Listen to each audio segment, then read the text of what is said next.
Good evening, all, and welcome to the Audi TT YouTubers live chat for Sunday. So I hope you've all had a good week. So as you can see, there's four of us live tonight, including myself, Carl Chris, Don from the Parrot Bros, and Stephen Harper. So guys, hey how you all been? Very good. Good evening. All good. What you been up to then, boys? Chris, what you been up to?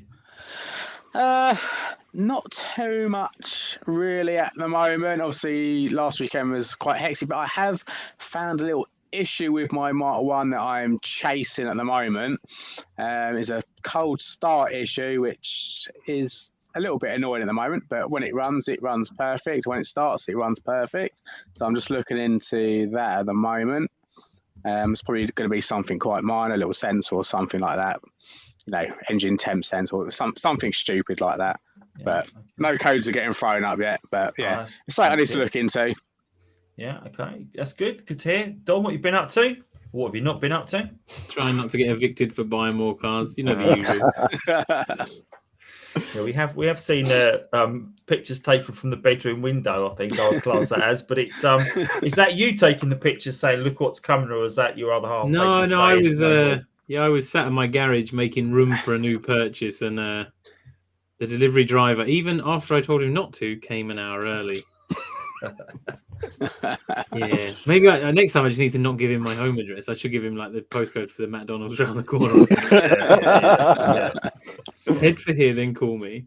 Yeah. You could send him an order as well. Say, while you're there, as you pop into my house, please ask for a Big Mac.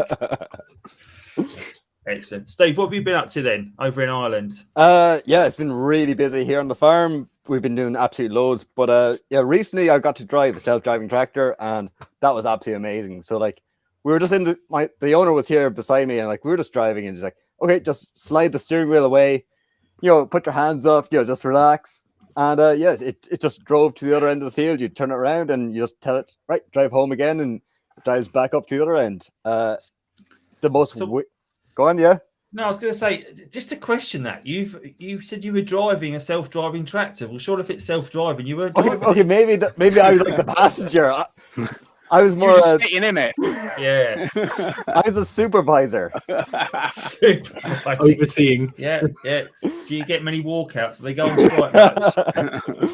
But no, it's absolutely amazing technology. So you can see like where like tractors are taking, and then like obviously then Tesla and other cars will like following that technology. Oh, right. So like we were doing 8 kilometers. So like obviously like Teslas will be doing like a lot faster. But like you just see the technology coming in. So wait till we have the TTs doing this as well. Like I'd be knocking. Doing the Terminator soundtrack when I was driving that around, I think. So if the technology's taken over tractors, where will it end, guys? Next thing you'll be having self-driving TTs. I did actually do for the very first time. My Mondeo's got self-parking, and I've always been really nervous about doing it. I thought if I'm going to turn that on and it's going to reverse into something else. And yesterday I thought I'm going to give it a go. So it was a nice big space, found space, and I pressed the button. And I started going backwards, obviously not reading the dash, and it kept stopping it. And then I realised it said, take your hands off the wheel. And I'm like, okay. So it did that, yeah. And then it started going backwards like really fast. And then it said, be prepared to stop. And I'm like, why? They are so rapid. It's quite scary. I've tried it once. I know it's got it, but I'm not using it again because it got very, very close to the curb, I noticed as well. It got a bit too close to the curb. So if I was worried about the alloys, I think I might have grazed them up. But hey ho. Anyway, so guys, what have you been up to? Oh well, I have. I've been making a couple of videos actually this week. I've done some footage because the silver car is going to bed for the winter because its MOT's due on the 27th, and I thought, rather than paying for 2 MOTs and 2 lots of tax and 2 lots of insurance, I'm going to put it to bed. And I think in one of our previous episodes, I sort of spoke to you guys and picked your brains about things you can do for putting it to bed. So I've made a video on putting it to bed. But that won't be coming out just yet because I've done a video on top of that. Before I did put it to bed, I gave it one last blast because I thought there was a lot of roadsters that we saw last weekend. Surprisingly, they're still out. They're still being driven, even as the sort of weather's changed, although it's not getting cold yet. So I figured I'd take it out and I'd talk to the camera and I'd talk about my experiences of owning one for the last 3 or 4 years now. I think I've got a good exposure to it. And it turned into a bit of a Top Gear video. I was like, yeah. Chatting away to the camera. And before you know it, you're 25 minutes in. You say, "Oh, my car does this, and my car does that, and oh, watch this, woo!" Exciting. Yeah.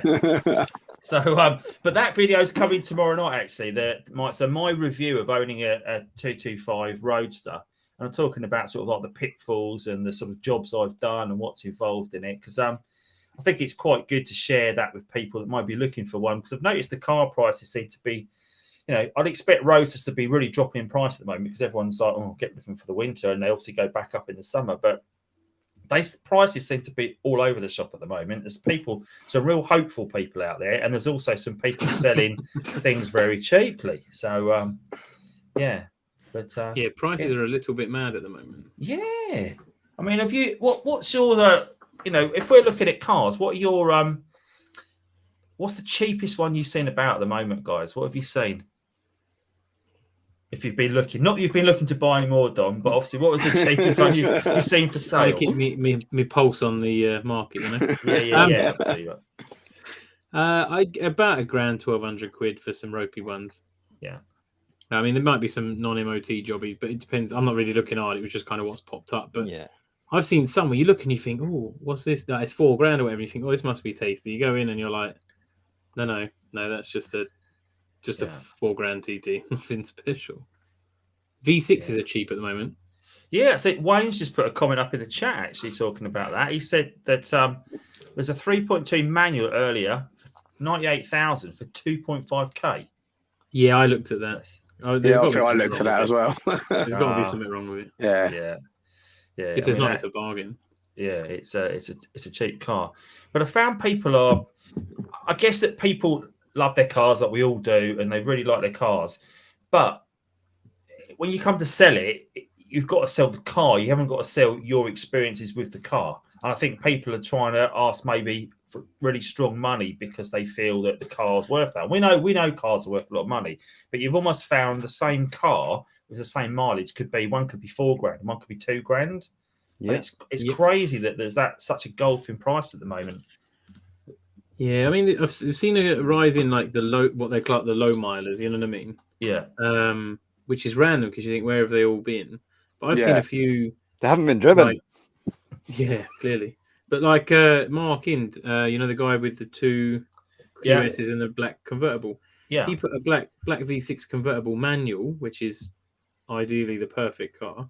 And it was like $4,500, less than 100,000 miles, full history, like mint with BBS RS2s, and I'm like, that should be $5,000-6,000. Mental. But yeah, had no bites. It's like, really? That's the thing, isn't it? Yeah, the good example being if you've got two cars up, one's up for 2 and one's up for 4, the people at 2 are going to think what's wrong with it, it's too cheap, I'm not going to go and look at it. Yeah. And the people that's up for 4 will say it's too expensive, I'm not going to look at it. So what you need to do is put it up for 3 and it will sell. It's quite interesting. But I know that I've mentioned it to a couple of you about the number of TTs I felt for sale at the moment. And I know, Dom, you mentioned it's just the case of because we're always active in the forums, we notice it maybe a bit more. But seeing the amount of cars that pop up that are for sale, I think it's a bit of a buyer's market at the moment. But even it's quite saying flooded. because I thought literally every TT that was owned at the moment was on sale at one point. Because I thought there can't be any that are not for sale. But then obviously last weekend we went to Ockham Bites and there was definitely 137 there that I don't think were for sale. I didn't see any for sale signs on them. And guys, what a great day we had last weekend. Oh yeah, it was immense, wasn't it? I know, Stephen, I know you weren't there, but I'm sure you've watched the videos. Well, I was telling Chris I was going to be there, but you told me you were going to be there. Yeah, it was 12 hours away. Wait, that ain't that far. No. I we was waited almost for you and everything. Yeah. Did you not see me with the silver car there?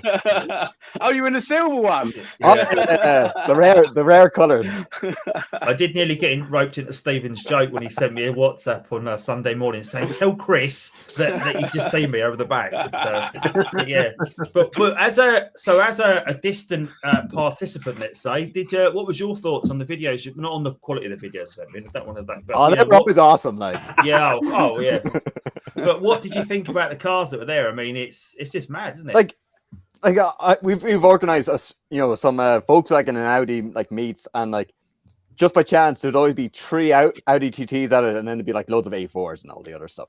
And just to see your video and just go, hang on a second, it's nothing but TTs. It is absolutely amazing, and the range and colors and everything. And like, I'm sure, like chatting to you guys, like you probably see it as well. Like everyone is just really friendly. Like, it must be a thing of if you own a TT, you just have to be like friendly and chatty, and like the amount of cars there, and like everyone was just really happy and in a good mood. Like it was great. It was a really good morning, wasn't it? Well, morning sort of straight after. It was brilliant, wasn't it? Yeah. We couldn't have asked for any better, really, could we? No, we've got a really good group of people that own cars in this country. I think that like to come to these events now and share their experiences and even sharing what they've done under the bonnet. There's no sort of like, you can't look under there to see what I've got. Everyone is more than happy. Yes, here you go. Look under my. Half the cars are open. You walk around. I've been walking around. I was opening doors. Oh, that's nice. Yeah. Oh, Wayne's put Andy. How many were Mark Ones more than the motorists? I'd say not the majority. Yeah, I'd say the majority of cars. Probably about 130. I would say there was probably maybe about 15 Mark 2s. 2 and 3s. Yeah. Yeah, I'd say we had well over 100 Mark 1s there. I'd say the majority. Maybe 110, 115 Mark 1s. A couple of Mark 3s. Obviously, Racky was there with his great Mark 3. There were a couple of others dotted around. There was a nice TTRS, like a grey TTRS, and that was driving around as well. Well, that roadster one. I think it was T. Oh, I won't say the number plate because you might upset the person, but it was TTRS sort of influence number plate. So, but yeah, there was definitely some great cars on show. Cars I'd not seen, and there were things as we've both, well, all three of us have come away from that show and we've talked about it and said, "Did you see this part?" And no, I didn't see that because there was just so much to see. And that was such a shame. It's almost like we wanted to have like a 9-hour breakfast meet so we could get around everybody and see all the cars. Forget that it was just a casual breakfast meet. No organisation went into it. It was like, can we come in for breakfast? Yes, sound. If anyone asked, there was no organisation from the three of us at all. We just happened to be meeting there. We just so happened for to breakfast.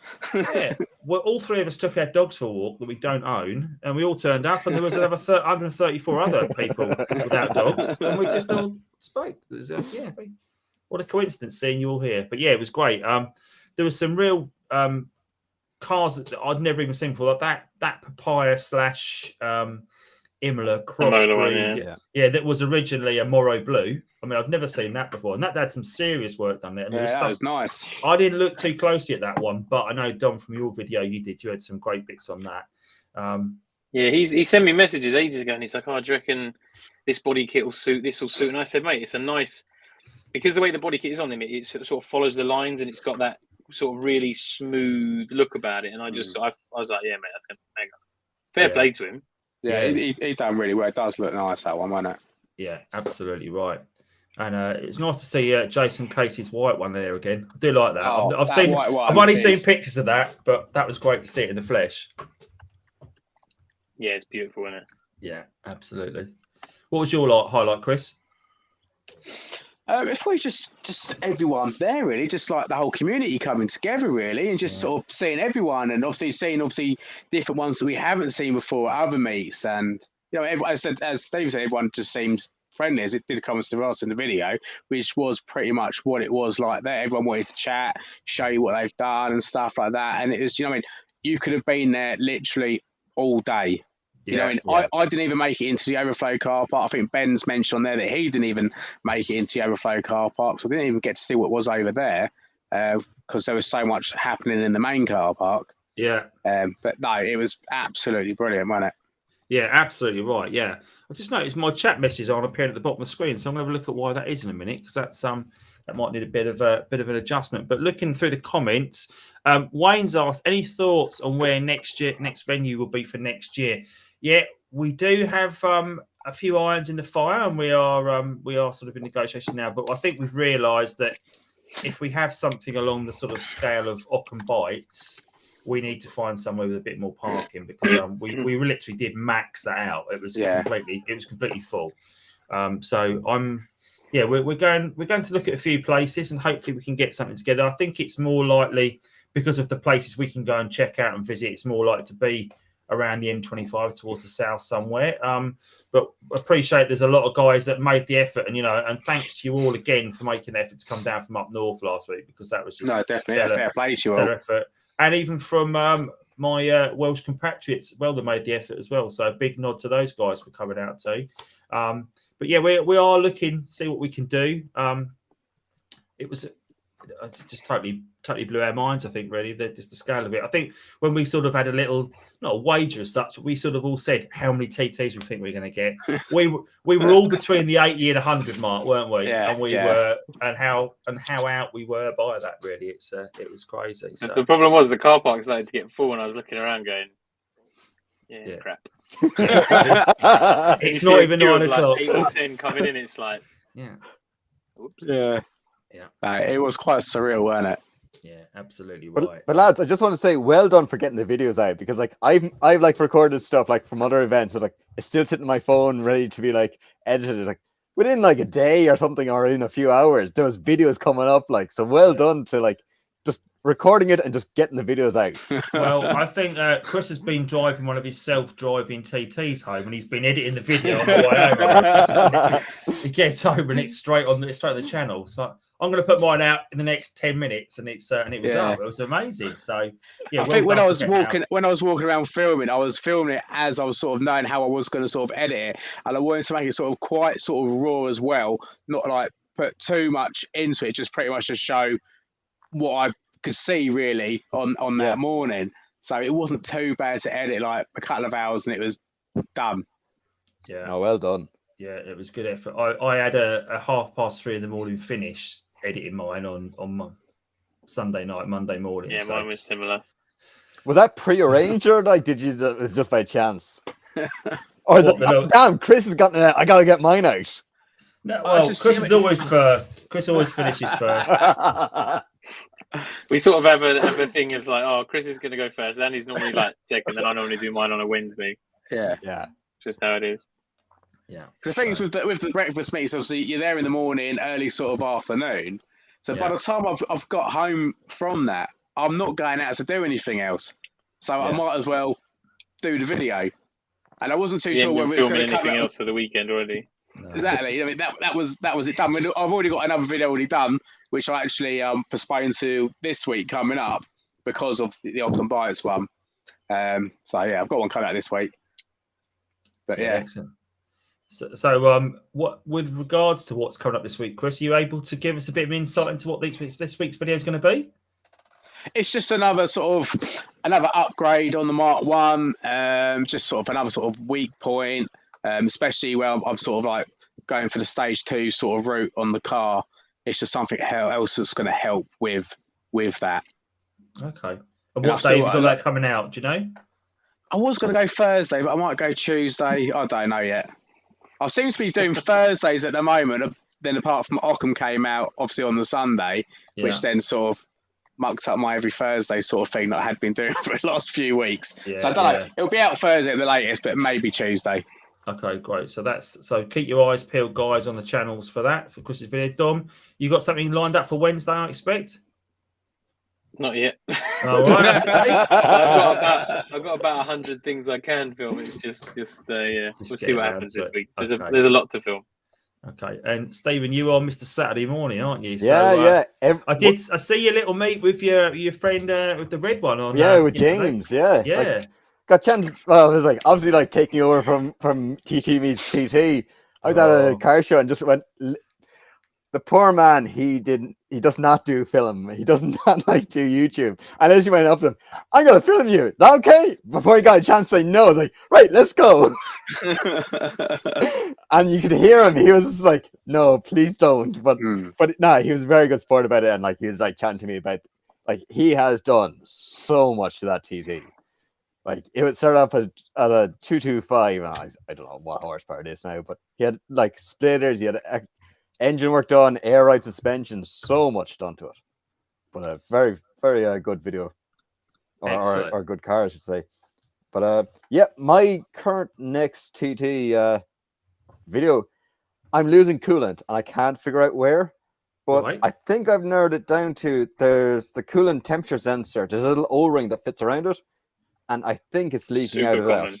Is it? Super common. The easiest way to test that is if you can get a little mirror. Yeah. If you can see it, you don't need a mirror. But just start it up and then just literally rock the switch a tiny bit backwards and forwards because there is some play on it, and you'll probably see it running down. What's the cure? Because new O-ring. But it is a new sensor with a new O-ring. Like it's only like I don't know 6 months old. That's Was why it a genuine one? Probably not. That might be a problem. It might have just been a subpar O-ring. Yeah, I think maybe the O-ring, like that's what I'm putting it down to, and because it came up on the dash low in coolant, so then I go and fixed it. But I'm saying it's that, and fingers crossed it's that, not like a hole in the radiator or something like catastrophic. But if it was a radiator, it'd be pressurized and you'd be firing it out. Yeah. You should see the pink crystallization if you give it a good clean up. Okay. You should be able to see some staining. Yeah, providing you're not running anything other than water. No, it's the G12. Is it the pink? Pink, yeah. What? It's pink anyway. That's. And the other problem I had was, so my windows do drop when I open the doors, and you open the doors and it shows up on the dash you have opened the door, but the internal lights don't turn on. And I looked at one of the forums and they said, oh, it's a solder joint that's known for desoldering in the dash or in the internal lights. Would that be right? Or does anyone know in the comments down below? Run that one past me again. What did you say? So when I open the doors, the internal lights won't turn on. Oh, okay. Do your windows drop? Yes, that's so my windows do drop, and the dash does recognize that I've opened the door. Do your bulbs work?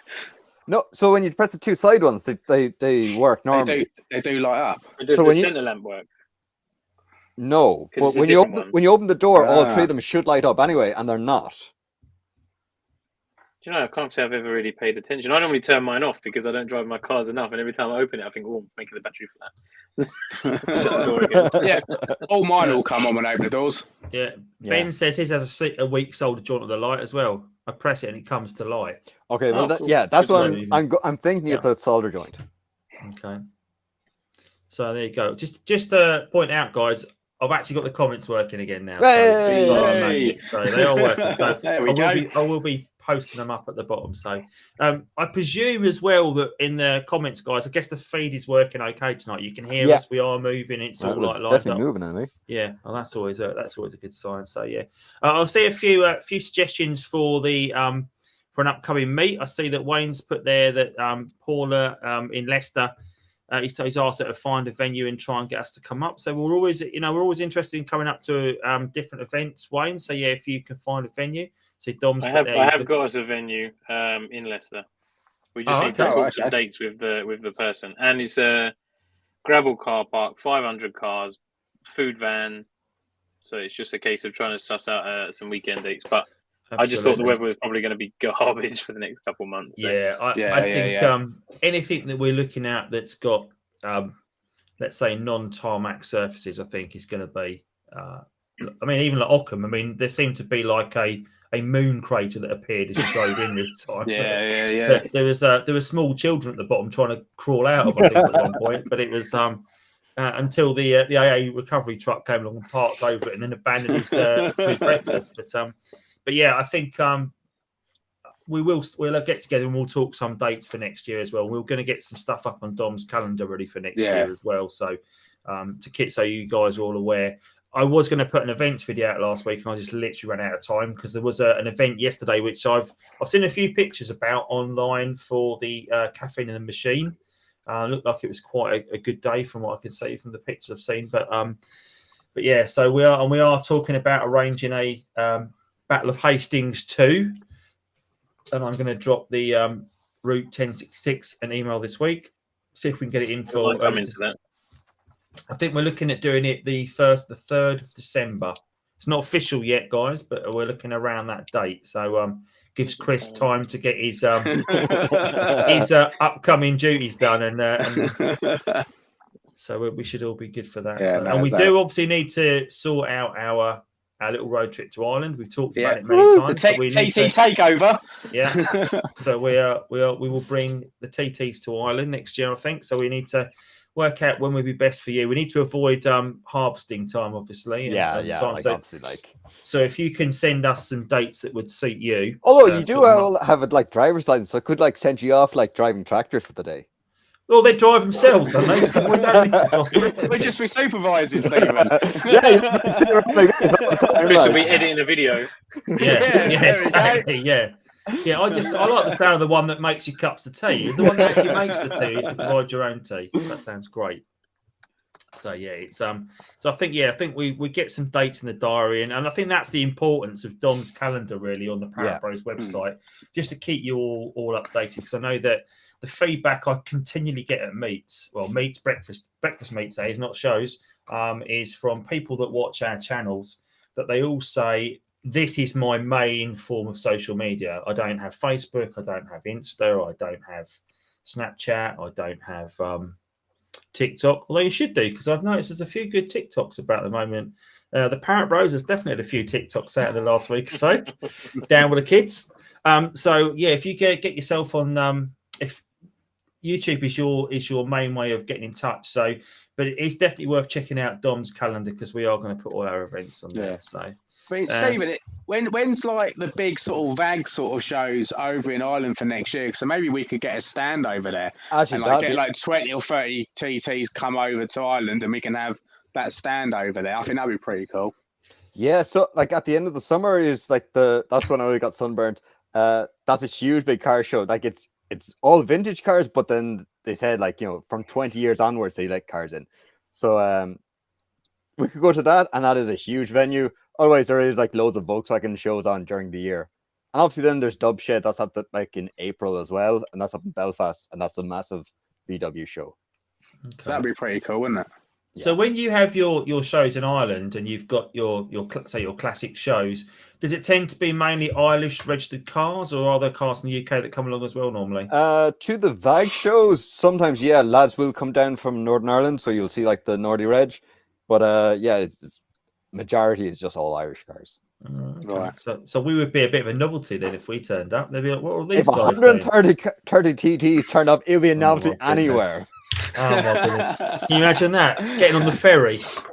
The entire ferry would just be TTs. Yeah, we would look like some sort of That'd like, be a good thumbnail, wouldn't it? Yeah, an Audi car transporter from like 2002.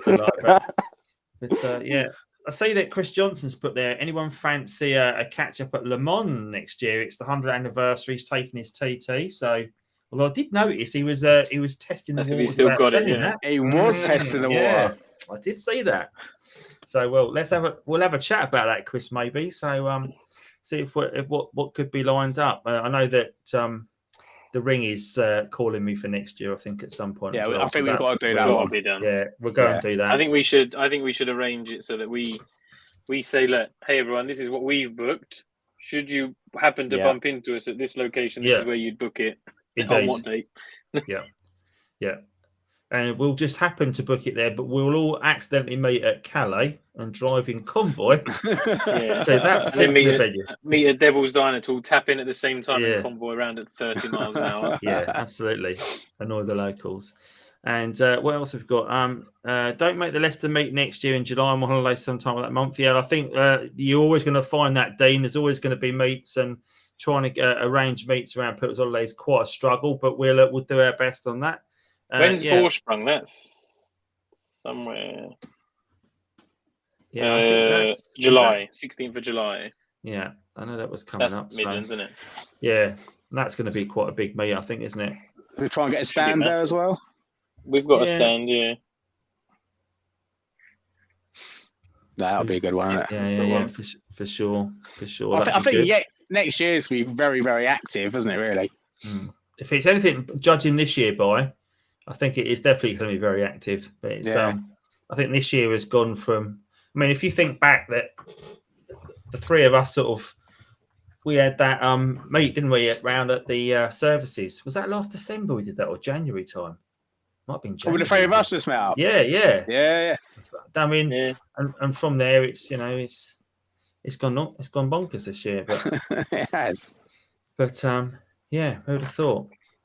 So, guys, if you've got any questions for us in the comments about your cars, about what you've got going, then please do post them up, because we're always interested to know other people's not woes as such, but what we can because we've got our own woes to talk about, which could go on for hours. So, but yeah, TT troubles. What else has everyone been up to? You know what I mean? It'd be interesting to know that.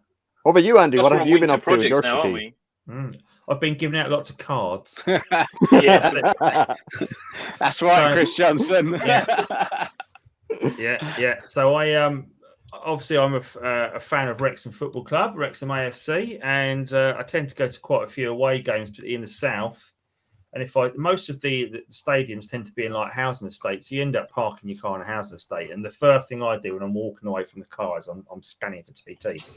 And I remembered from last time we went to Boreham Wood yesterday. I remember last time as we walked away, there were a couple of TTs, and I thought, right, that's out. And I've got a card out, and I put one under one TT, one under the next one. One TT had gone when I came back, but the other one was still there. So I took a few pictures and zoomed in.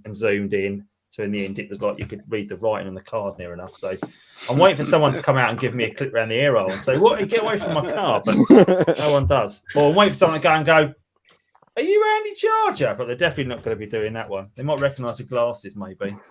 But I recognised a few of one of the number plates definitely recognised. So I'm pretty sure we've seen that number plate at show. And on the back of it had a Nürburgring sticker. And I was thinking, I'm sure you've been at one of the meets we've been at, but. Anyway, so I've been playing sport and spotting TTs with my cards as always. But it's quite bad. When I go to work, I went to work on Thursday and I went to the local Sainsbury's and Tesco, both big sort of multi-store ones, superstore ones. And I'm driving around the car park when I'm looking for a space. And if there's spaces, I'm not that worried. I'm looking more for a TT so I can jump out and. It's an opportunity to get a card under a windscreen. So if you ever come back to your car, guys, and you see a card under my windscreen, please do let me know where it was and where you spotted it. It'd be pretty cool. Yeah. So maintenance-wise, then over the winter, Chris, what have you got lined up? Obviously, I've got that cold start issue that I've got at the moment, which has literally only literally started on that morning of Ockham Bites. It cranks a few times. Yeah, cranks a few times. Then starts up, high idle, absolutely perfect, drives fine. I was thinking, is it fuel related? Is the fuel pressure dropping overnight and stuff like that? I think it's got a brand new fuel pump on it because I've just obviously upgraded that. But then when it's running, it's absolutely fine. But is there a check valve in there that's gone? But that isn't. It's just all sorts of things. Is it a sensor? Is it the temp sensor? Is it, you know what I mean? It could even be like even the MAF, but it's not throwing up any codes for it. MAF is common. It's not throwing any codes up, but it might not necessarily throw a code for the MAF or the coolant sensor anyway. No. But I did. I've ordered another fuel pressure regulator anyway, just in case. I went for a 4-bar Bosch one anyway, because I've got to take the manifold off because I'm going to be painting that black. So obviously. To finish off the engine bay, so I might throw some like 550 injectors in and stuff like that as well at the same time. Before while it's off, you know what I mean? While you're there, it's always no point putting standard ones back in, is there? And then just going to get a map, but the clutch is starting to go. I know, it started slipping, which is like, oh god, that's $1,000. Because obviously, you might as well put an outrated one of them in as well, because the plan is to put some forged rods and get the AET 380 turbo on it and stuff. Nice. And a China fold.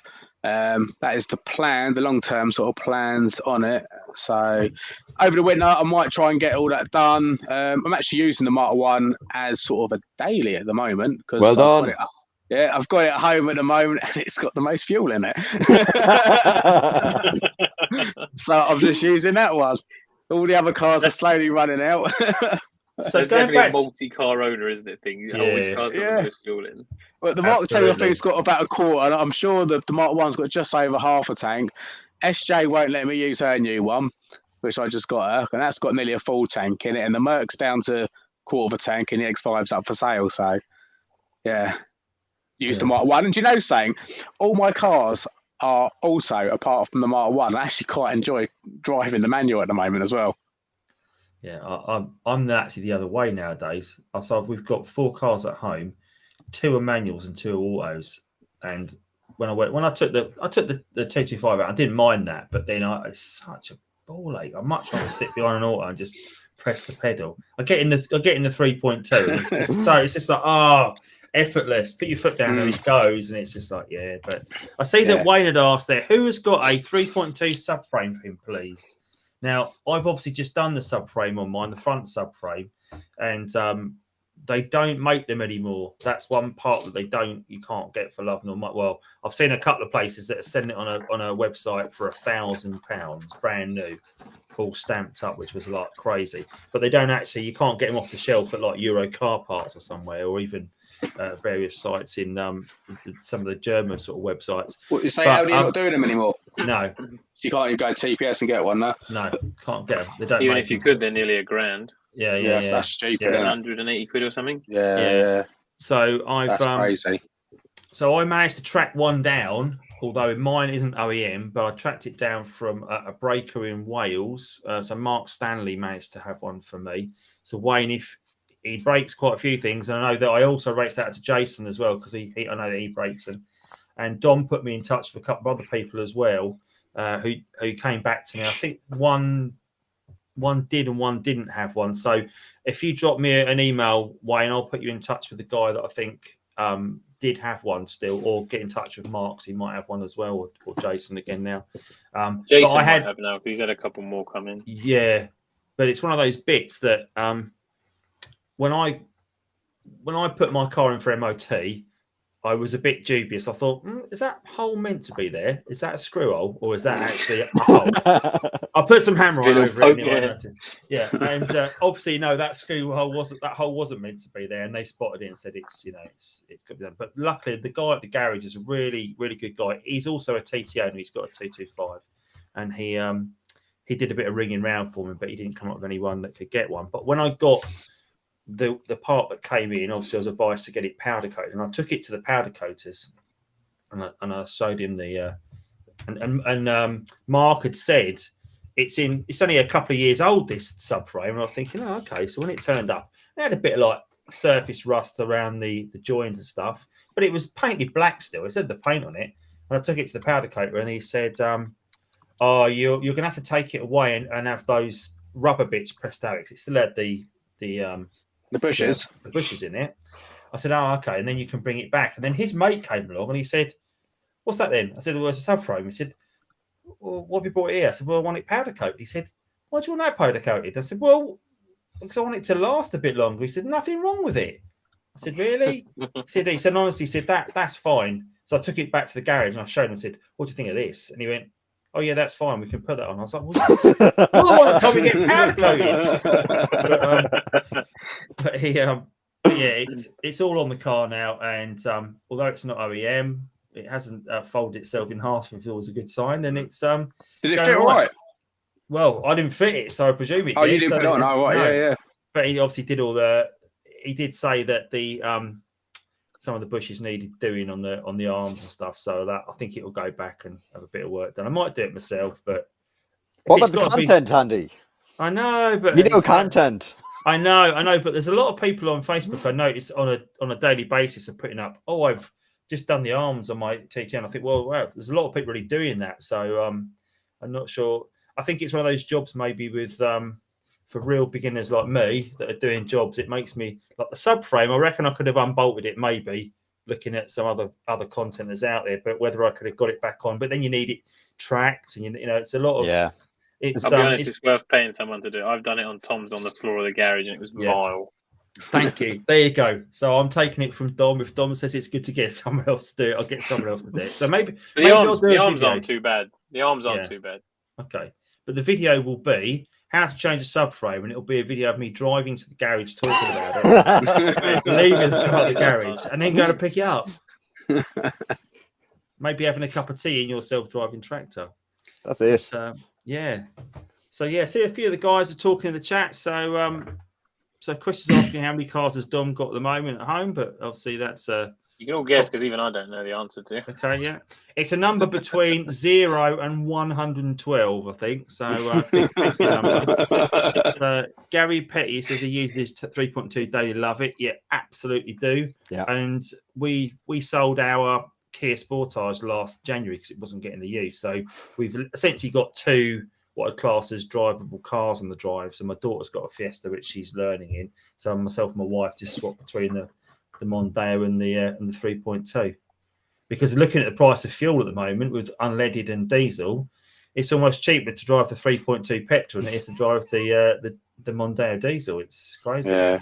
I'm finding the 99 octane cheaper than diesel at the moment as well. Yeah, it is. Yeah, that's the thing. It's nuts. And there's about, I think, if you were going to run a car on basic fuel or basic diesel, there's about a 27p gap at my local garages between the two of those. And obviously, if you're running it on the expensive stuff, my local garage hasn't got expensive diesel anyway. It's only got the bog standard because we're out in the middle of nowhere. But it's also vegetable fuel in my garage, so I don't put it in the TT.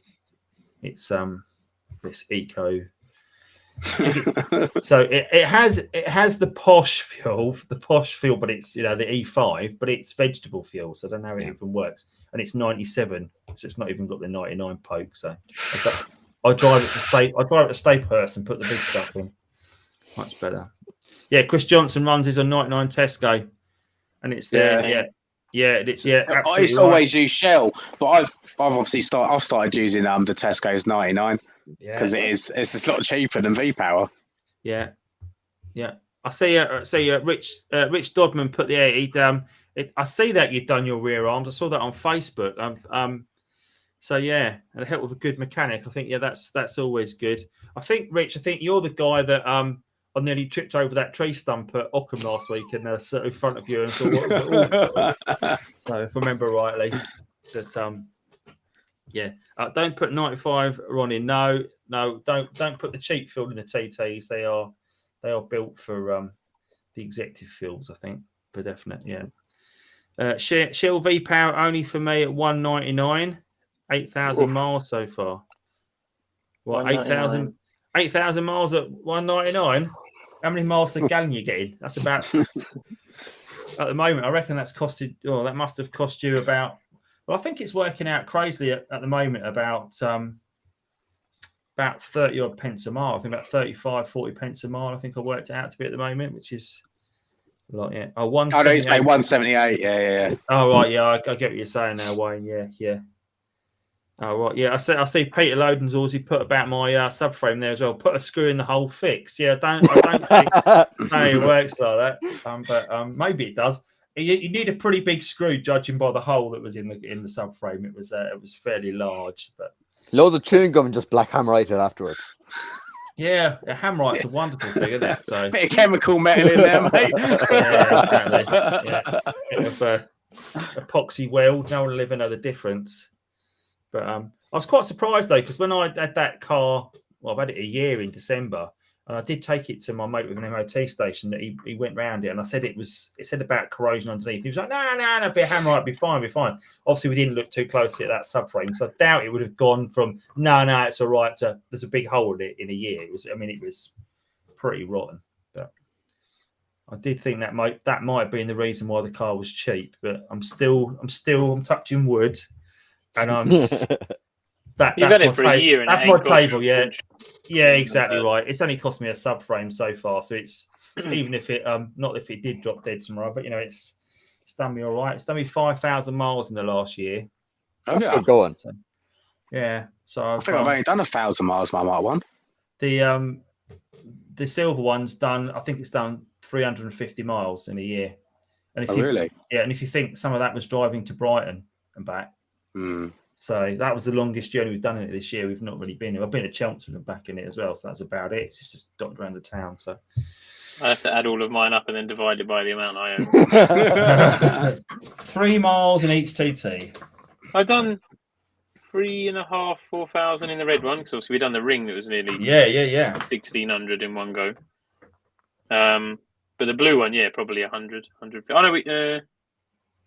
Oh no, I took the V6 the motorist, didn't I? Yeah. You put the noggy down to me for And I broke for it. Springfest. Yeah. On the bridge, nearly. Yeah. So that's And how are you I going? want to Getting take on it with off the your- road, spend 10 grand more on it, and then put it back on the road and try again. And Dom, how are you getting on with your finger pressing indicators? Yeah, Oh, comfort. they're beautiful, absolutely beautiful. I forget half the time, and I flick it, and I'm like, oh, cool. Do that again. Yeah. I drive a new Mercedes van every day for work, so it's like the norm. And then I do it in that, and it does it, and I'm like, oh, nice, yeah. Cool. Very nice. It's a nice little touch, especially if you've driven newer cars. If you haven't driven newer cars, you're not missing nothing. I think I've got it in And a all lot of mine people apart from the one. got a lot of good feedback about that. Like everyone was like, oh, I love that, yeah, because obviously they've driven newer cars. If you do a lot of motorway miles, it's just nice rather than you find yourself holding it in the TT. You don't want to click it on, but you want to hold it enough to. Yeah. Because you don't own a BMW, you know. What about you, Stephen? Sorry, what's the question? Oh, we were talking about Dom was talking about his indicators there, so I thought I we'd don't use them like so it's grand. you haven't. What about your? This West track doesn't have indicators; it just plows into people. Oh, you know, everyone behind me just knows where I'm going, like so I don't need them, like. Yeah, they're the ones beeping their horn normally, loudly and impatiently, jeering you on. Yeah. Woo, beep, beep, beep, beep. Yeah. No, it's grand. It's grand. They all know where I'm going, and I don't need to tell them. Yeah. You don't know where you're going. You're going wherever the self-driving tractor takes you. Yeah, that's it. Like it's like the tractor going around the bend. We're all going there. Yeah. So Dom, you said that trip to the ring that was 1,600 miles, was it? So that's there and back, and the miles around the ring. To be honest, if you were to just do there and back, I think it's only like 350 from where I live. It'd be less for you. It just depends on how much driving around you do. Obviously, we went for a proper tour around. Each lap's 14-ish miles by the time you come off, go around the block and whatever.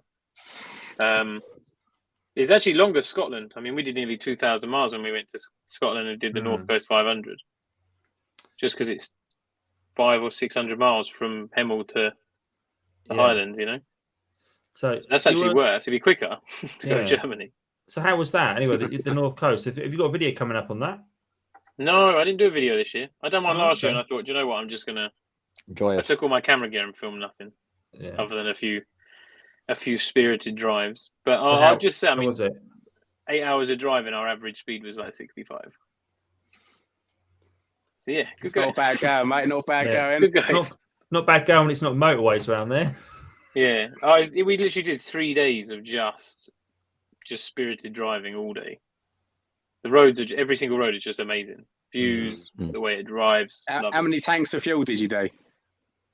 Oh god, I think we stopped 7 times. The problem is half of it is when you get to the highest point, you have to stop because there's like a sign and it says, "Oh, no fuel for 55 miles." And you think, "Oh, that's all right." And then it takes you like 2 hours to do 15 miles, and you're like, "This might be a problem."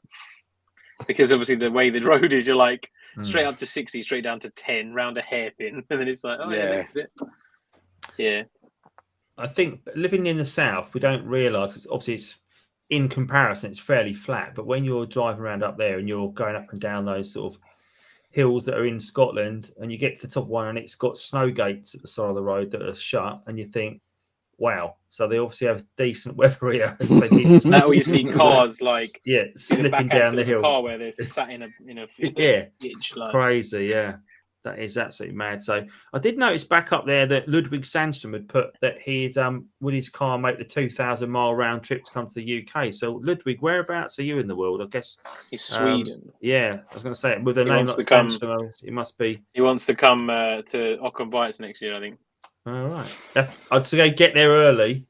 And come the day before. Come and have dinner with us. Yeah, mate, and pretend you've got a dog if we're going there, so it's you get able to walk it around. But yeah, that was interesting that they were unloading horses in the car park. But yeah, absolutely right. Yeah, we'll have to see if we can do some sort of like before meets and stuff. If we're going to go some sort of distance, we'll have to try and go up maybe the night before or wherever we're going to be, and maybe do a dinner the night before meeting. Especially if we're doing if we're going to do them sort of planned. Yeah. And we have a decent venue that we can return to every time. Then we can say like every 6 to 8 weeks, you know what I mean? So 4, 5, 6 times a year we've got So if you can't make this one, come to this one. You know what I mean? Move it around. Yeah, absolutely right. Yeah, that's a really good idea. We'll do that. So, yeah, yeah. Chris, where are those half decent roads in Kent? Because I'm yet to find those. You're talking about there's some fast roads in Kent. I've not seen them. They're all pretty slow where I am. I must be too far out in the sticks, I reckon. But yeah, so Ludwig said he's in Sweden, 2,000 kilometers, London to Stockholm.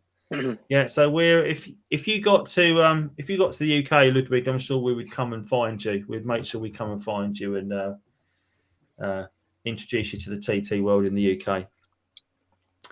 As we are, Steve Craddock, he'd love to do the NC 500 in a TT. Much the TT to Cornwall a week or so to see his dad. Yeah, that's a good shout. Yeah, there's definitely some good roads in Cornwall. The North Coast 500. I think we're going to try and plan again, similar to the Nürburgring. Yeah, I'll give you some hotels. Although that one is a little bit more tricky because maybe for 10 or 15 miles, there's only like 4 hotels and probably only 25 beds. So it's a bit harder to negotiate, but it is what it is. First come, first serve, isn't it? Yeah, absolutely right. Yeah. Plus, I don't think that many people will pilgrimage up there with us. So. But it's definitely a long way. Well, there's a lot of people north of the border that I'm sure might come out and join us for that one. Maybe they won't come up all the way from the south, but there'll be a lot of guys up the north. Well, yeah, because obviously Jim and his missus are up there. They've got the 2 that come down to the motorists. That's right. Yeah. Yeah. What's the name of the guy with the purple one that was smoking at the Brighton Run? Kurt. Yeah, the Merlin Roadster. Yeah, he's Scottish. I'm sure he wouldn't mind coming back up. Yeah, I think he's based down south, isn't he? He's down here. Yeah, around his way, got some good stretch of dual carriageway and some good ones, Ashford and into Thanet. Okay, I'm only about 20 miles from Ashford, so there was quite a few guys from Kent actually that came to Ockham that I'd not met before. So I might try and put a little a Kent-based TT group together and see if we can set something up, something else to manage. Yeah. But bringing it on yourself. Yeah. But so there, Peter Loden, because I think you're up that way as well, Peter, aren't you? From memory, I think you are. So you'll come for the NC 500. So I think we'll get a few people out for that. I think next year, which is all good. Lots of things to put in the calendar for next year. Yeah, absolutely. It's already Don't starting. get them in before your wife or your missus has put anything else in there. Yeah, exactly. Yeah. That's the thing. Weekends and Sundays are great for me, and Saturday mornings are great. But the whole weekend is normally a bit of a tough one for me because of other endeavours. But I will, I'm happy to make long enough notice. I'm happy to come along. If we're going to the motorist, Ludwig, then Hull is your best entry point to the UK. Yeah, so. The motorist is I think it's the 24th of June, isn't it, next year? 16th. It's the week after Father's Day. I think they're doing it next year. 23rd, isn't it? Oh, 23rd, yeah. I know it's later in June next year. So that's that should. I think they've got the tarmac as well next year. So I think that'll probably prove quite popular. And obviously we'll be putting Spring Fest on again next year. So that invite only Spring Fest might be unless I chop the trees down, which I don't want to do. Broaden your garden to next door. Yeah, I could do that. Maybe I can sweet talk next door into let me punch through. They've got a nice big garden. They've got a bigger garden than me, so see what we can do. Yeah, all good. So, guys, have you got any other questions for us in the comments? See what's going on in the comments. Have any of you guys Crail Speedway? Go on, Stephen. Sorry, yeah, mate. sorry. Have any of you seen the imposter TT driving around? The Peugeot CRZ. It looks like a TT, but it's made by Peugeot. Right. It is the weirdest thing. It's like one of them was in front of me at the traffic lights. I was like, "God, is that a TT?" It was like, and there's like a Peugeot badge in the back with the lion. I was going, "What is that?" Horrible things. Oh, yeah. I think one of my neighbours has got one of them. Is it quite an old Peugeot, or is it quite a new one? I think the one in front of me was a 0. 2010. Yeah, I know the things you mean. Yeah, it looks a lot bigger than a TT. Yeah, yeah, but like a weird sort of bubble sort of roof, double bubble roof sort of thing, isn't it? Yeah, it's obviously had some design influence, I guess, from the guys at Audi, isn't it? So, but it does look like a TT sold by Wish. Like, you know, it doesn't quite Sort look of right. That's- Not as bad as that Metro conversion. Did you Oh, see that? The yeah. yellow one. What was that? Like that was like it'd gone in the tumble dryer. It's like, what is this? Awful. Nuts. Yeah, absolutely nuts. So I must admit, I do have a safe search on eBay for kit cars just to see what people make. Not because Yeah. I want one, because you go, why would you convert what is a crap car to start with into something which is even worse? It's like, you're mental. Absolutely nuts. Absolutely nuts. Yeah, Ben Brinner's been to the ring. He's actually back in England now. Oh, he's done it. He Oh, has he? got someone in trouble. He got someone in trouble at Calais because they were sitting in security or border control or whatever as they were coming back into England, and someone was taking a photo of him in his car, and he's giving it the whole like he's taking a dump. Yeah. And they got told because they were using their phones in the border control that they had to get pulled off and had a chat. No way. Quality. Yeah, that was a very well placed sticker of yours. That, very, yeah. I think it provided much entertainment, didn't it? At Ockham Bites, people. Yeah, Yeah, I we think should you have got been about charging. 30 people photoed in there. Yeah, exactly. yeah. Ben could have done a sideline there. He could have been charging people $5 a dump. So class it. That's when you have a picture done. That would have been pretty cool. Oh, he did take 2 extra stickers, I think, with him to the Nürburgring, didn't he, Chris? He did slip a sneaky sticker, and he did try and repay the compliment, didn't he, as well? So, Yeah. but unfortunately, my car was too dirty. Nothing would stick to it. It wouldn't stick. No. That was funny, man. Yeah, it was good, wasn't it? We had a good laugh fit last week. That was a good laugh. No, definitely.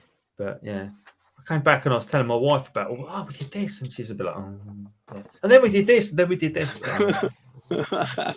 Should have been there. No. She didn't want to spoil the video by seeing it, like you telling her. She just wanted to watch it later on. Well, I nearly told her there was rival cupcakes there, but I thought I'd better keep that one a bit quiet. Yeah, that was they were quite good. Those cupcakes, they had nice little soft, like caramelly centres. If I remember rightly, it was quite nice. Although I just smashed the whole thing in one because I didn't want to get it in my beard. Yeah. But unfortunately, I think they had to call out a locksmith, didn't they? Because they locked the keys in the car. Oh, no! Well, I see the guy, and I thought when he was showing off to one of his mates how quick they could get into his car, and then you see him open the boot and got the keys out of the boot. It's like, oh yeah, the original TT mistake that is. Yeah. Never open your boot on the key, or put your keys in the boot. Yeah, no, exactly. That's a good reason for not having your fob working on your keys. There you go. Always press buttons. Always press buttons.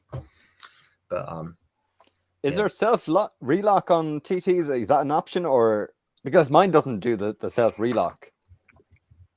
But do TTs have that? What do you mean relock? Like like you mean if like anti-hijack thing? If you unlock the car, maybe after 30 seconds or a minute, it relocks if you don't put the key in the ignition. Normally, if you don't open the door. Okay. Because I don't think mine has that.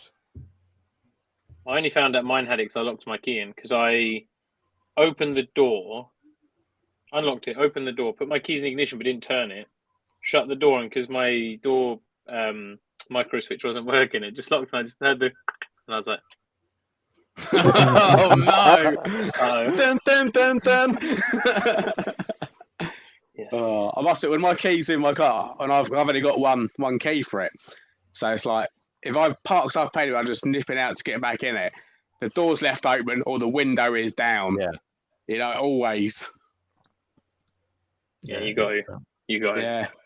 Yeah. I put the boot like a little button into the boot so I can like pop the boot from outside, so I don't need the key all the time. Yeah, it makes a huge difference too. Like, oh, that's a nice one. I like using the car or anything like that. So you've got a secret button on the car somewhere? Yeah, so it's just underneath like the number. Well, don't tell people.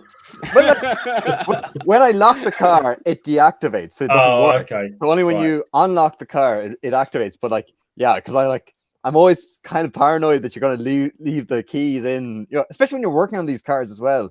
was like, leave it on the roof or leave it on top of the window wipers or somewhere, or like Chris was saying, like leave the windows down. Like, yeah. then you're like going, just in case the windows go back up, you never know. What you want is one of those sensors under the bottom of the bumper that you wave your foot under, and then the boot opens and just opens up for you. That's what you really want. That would be really smart. Has anyone done that conversion? That would be a good conversion. Yeah, it's giving you. I see your eyes lighting up. Then you think because that was what I was going to do, and then I was okay. But then I was like, going, like, I just want to get up into the boot. So like, just see the little secret button, and it does the same thing. But obviously, like, if you weigh your foot underneath it, there's no way to actually make the boot lift up. So you need to put some sort of actuator to actually, and that was like a huge amount of engineering. So like, just the secret button was just easier. I guess you must be able to do it with have something in the pistons as such in the classrooms, the pistons at the side, the rams, the struts at the side, So if you could get you can buy them ones with the springs on, but I don't know if they're too long and they're at too low a point that they probably won't lift up. So and there's a guy and stuff like that. There's a guy that comes to the Essex meets at Jeff's meets that's got a Roadster. I can't remember his name off the top of my head. The guy with E-Type. I don't know if he's got an E-Type, but he's got a TT Roadster. Yeah, and he said, I think we were standing by the car, were we not? And he said, Pete, you're on about Pete. Pete, that's it. And literally, it's like, it takes you out as it opens. It's like, wow, that's got some strength behind it. What did he say they were off of? They're off a Mark II, weren't they, or something? I don't know, but they have got some serious power. You feel like you're going to fold the boot lid in half to shut it. Strong. He goes to Andy, shut me boot, and Andy's like that. Hanging on it. Sure. Yeah, it's got some serious strength in it, but because I think the Mark the 3.2 struts are a lot more powerful because of the bigger spoiler on them as well. Because I think when you look to replace those struts, they have different sort of Newton meter resistance. I think so. The obviously the ones for the Roadster, they're only lifting up a little flap, whereas the 3.2 is lifting up half the world. It feels like when you're trying to get that up, but. If you hold on, I changed them. I changed those rear struts on my Mark 1. Yeah. And when I was looking for some replacements, they're still selling them for TTs without boot spoilers. It was really weird. So you look at the description, that's like, with boot spoiler. Then you go and find another one without boot spoiler. That's so weird. I know. I was like, they've pretty much all got boot spoilers now, haven't they? I think I saw someone has actually done, and I know we've got that guy that comes from Kent that's done the conversion back to having no spoiler, but I'm sure I saw someone this week that was swapping the spoiler out again, that was removing it, which was seems to be I don't know if it's a fashion thing, is it? People reverting it to the non-spoiler look, or I thought he was cleaning underneath the spoiler and needed to take off so you didn't end up with a maybe he was, but I thought he was taking it off to what was it, a silver car? I can't remember. Yeah, I think it was. Yeah. If it was silver, he was putting on a V6 spoiler. Oh, was he? Oh, okay. Right. Okay. So he wasn't just taking it off and leaving it off. Does the V6 spoiler not fit beyond the spoiler again? No, it's a genuine one. It's an all-in-one piece that goes on. That's why you often see people selling it with the boot lid, because they are a swine to get off without breaking. And obviously then it's like, I've sold you it, you can remove it. Right. One of them, but you can buy an add-on lip which makes it look like. But if you look under a V6 one, the whole underside is black. Yeah. Whereas if you stick one on, you'll have obviously the body color, then the black line. Because Andy, that guy in America, he did the stick-on one, I think. Yeah, he did. Yeah. So, but I think, Chris, did you not buy one at one point to do that too? And then you decided no, it was. The fitment was. I bought it for like a tenner. You know what I mean? Someone already had it fitted to one of their spoilers, and he actually took it off it. So I just went there to. I actually went there because he had a genuine V6 spoiler. So I turned up and he came up to me with 2 pieces in his hand. I went, that ain't a genuine V6 spoiler. You've got 2 pieces. 2 pieces, yeah. Yeah, because he had the normal spoiler and then the extension. And I was like, that ain't a genuine V6 spoiler. And I said, look, I'll give you a tenner just for the extension thing. And obviously, I got it back to the workshop. I was like, nah, the fitment on that was terrible. I mean, obviously, some makes of them are pretty good. I think the carbon ones seem to fit quite well and quite popular. I ended up giving it to Alex Yeah, I gave it to Alex in the end. I went, Alex, you can have that if you want. I just gave it away. I just didn't want it. But I have actually found another spoiler, which is like the V6 one, but it's bigger. It's longer. Hopefully. Yeah. And I quite like that. I think with whatever you do to like yeah. So I'm after looking for one of those at the moment. Because they look pretty cool. Somebody's got one. Oh, interesting. Yeah. I see that. I see Peter Loden just put there. He's got the carbon fiber V6 spoiler extension, fits really well, but it's not 100% fit. Right fit. But yeah, I see there that Ludwig's also says he just thought of an issue he's having. My driver window goes down almost like normal, but when going up, it feels like it's pinched, therefore goes down again. So I think something's in the way. Yeah, I think you can reset him. Yeah, there you go. You can reset them, but you also need like the rail that slides up and down in. You need to put like some lithium grease on it. Yeah, lithium or silicon grease. And it could be. It could have an issue with the actual the mechanism itself, but it's definitely worth greasing the sliders and then doing a full reset on it. Yeah, absolutely. Yeah. So evening all, Scott from Sheffield. Yeah, hi Scott. I think you're the guy that's got the bit of a two-tone car going. I remember rightly. You were at the Motorist last year. So hi, see it. Nice to see you online tonight, Scott. Wayne, I changed my door as regulator was shot on mine and bottom door was rusty. So changed the door, same problem. So it sounds like there's a. So if that regulator is it the regulator that can fail on that window? Then is that what it is? It's the the regulator or the mechanism. So if you take it off, obviously there's the cross piece that goes up and down. Right. That can get tight. So if it obviously feels resistance, it will just bounce back. Yeah. So Wayne's put that BWS TT's got a window reset video, Ludwig. So if you want to check out Bryn's video on that, he's got a video on how to reset the window. What else have we got going on in the chat? You see Ludwig says he's going to give that a try.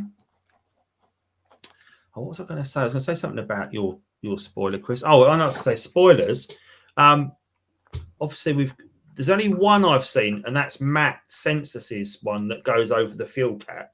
There's that one. Oh, and then you've got the big Wang TT, and there's a TT I've seen in Brentwood, a green one that's got a big sort of spoiler. But is there any like aftermarket wise? Is there any sort of spoilers that you would actually fit? That you replace the original spoiler, because most seem to go over the top of that, don't they? They fit over the top of the original spoiler. Is there any that you fit instead of? Is there anything you'd fit, or that you know of? Any kit like the Vortex one and stuff like that. Yeah. So with the Vortex kit, is that spoiler that goes on the back? Does that not fit over the top? Or is that completely standard? I think it's a different spoiler, isn't it? Right. So that comes as is.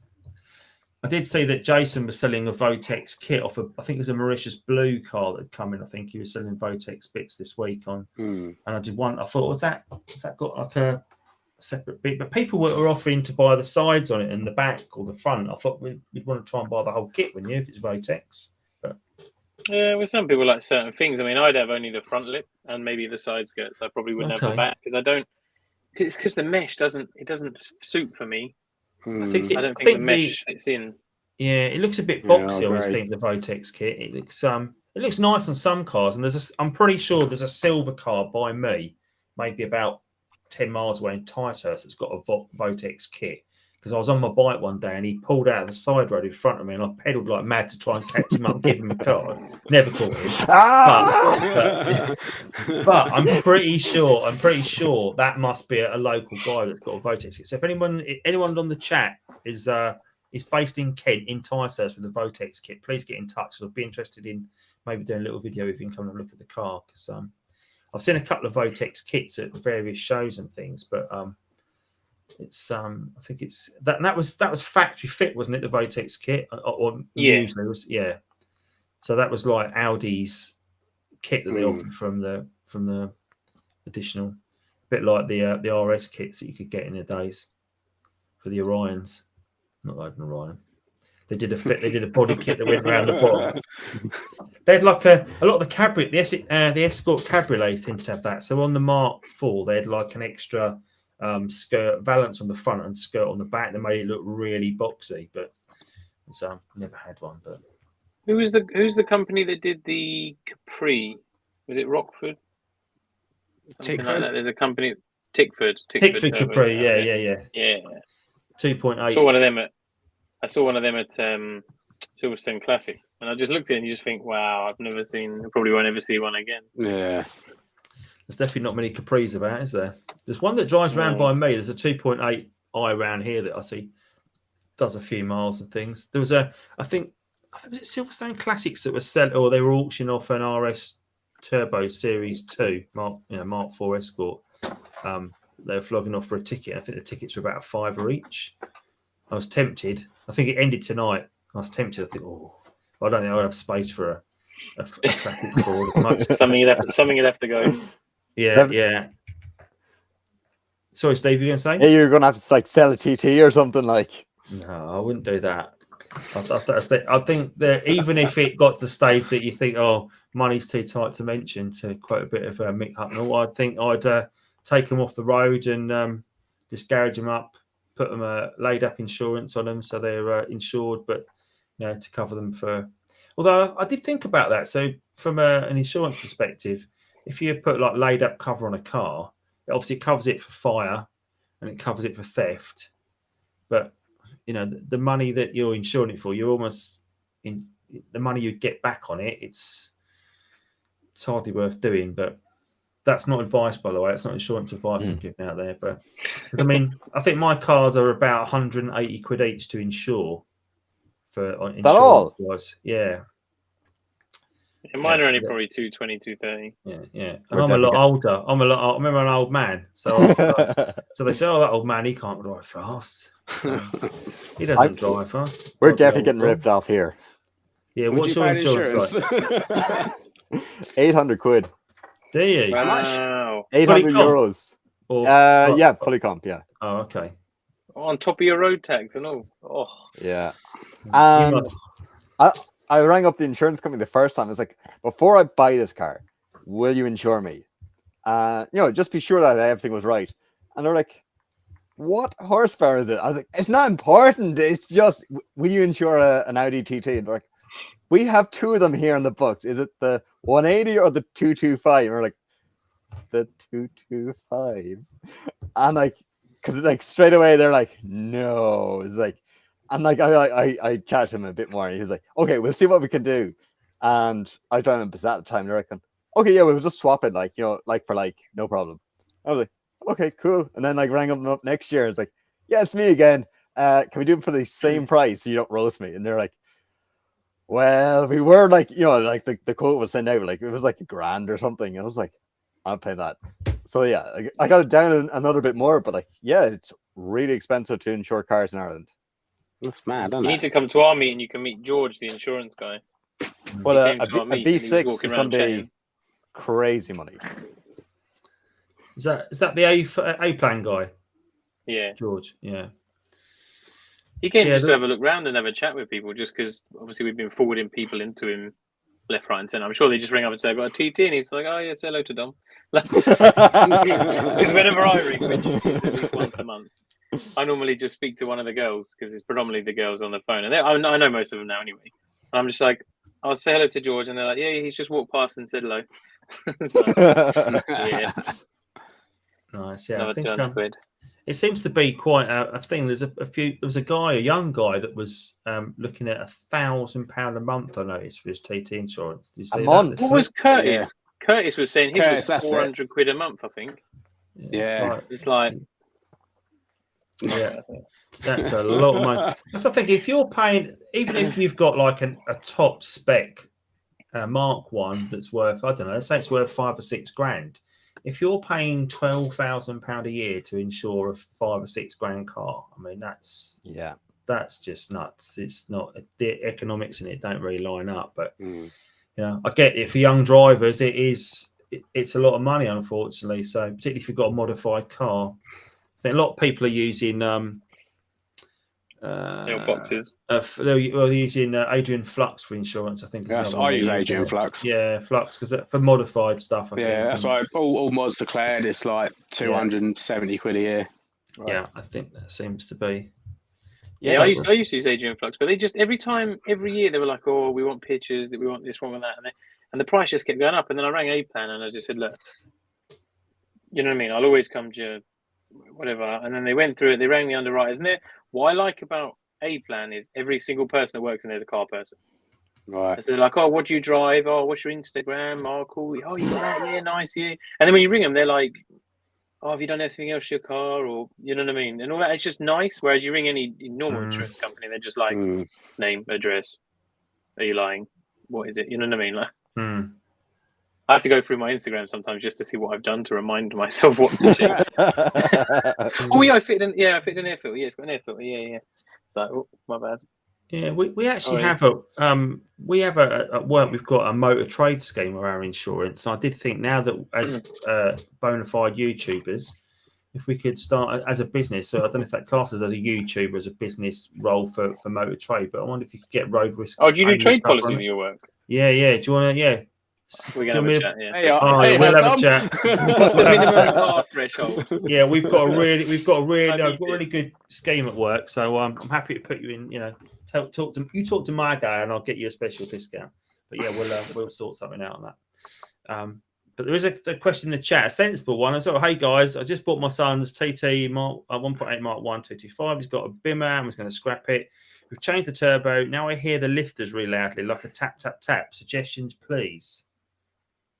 Oh, God. But if he's changed the turbo, why would the lifters be? Why would it be tap tap tapping? Unless there's someone trapped inside.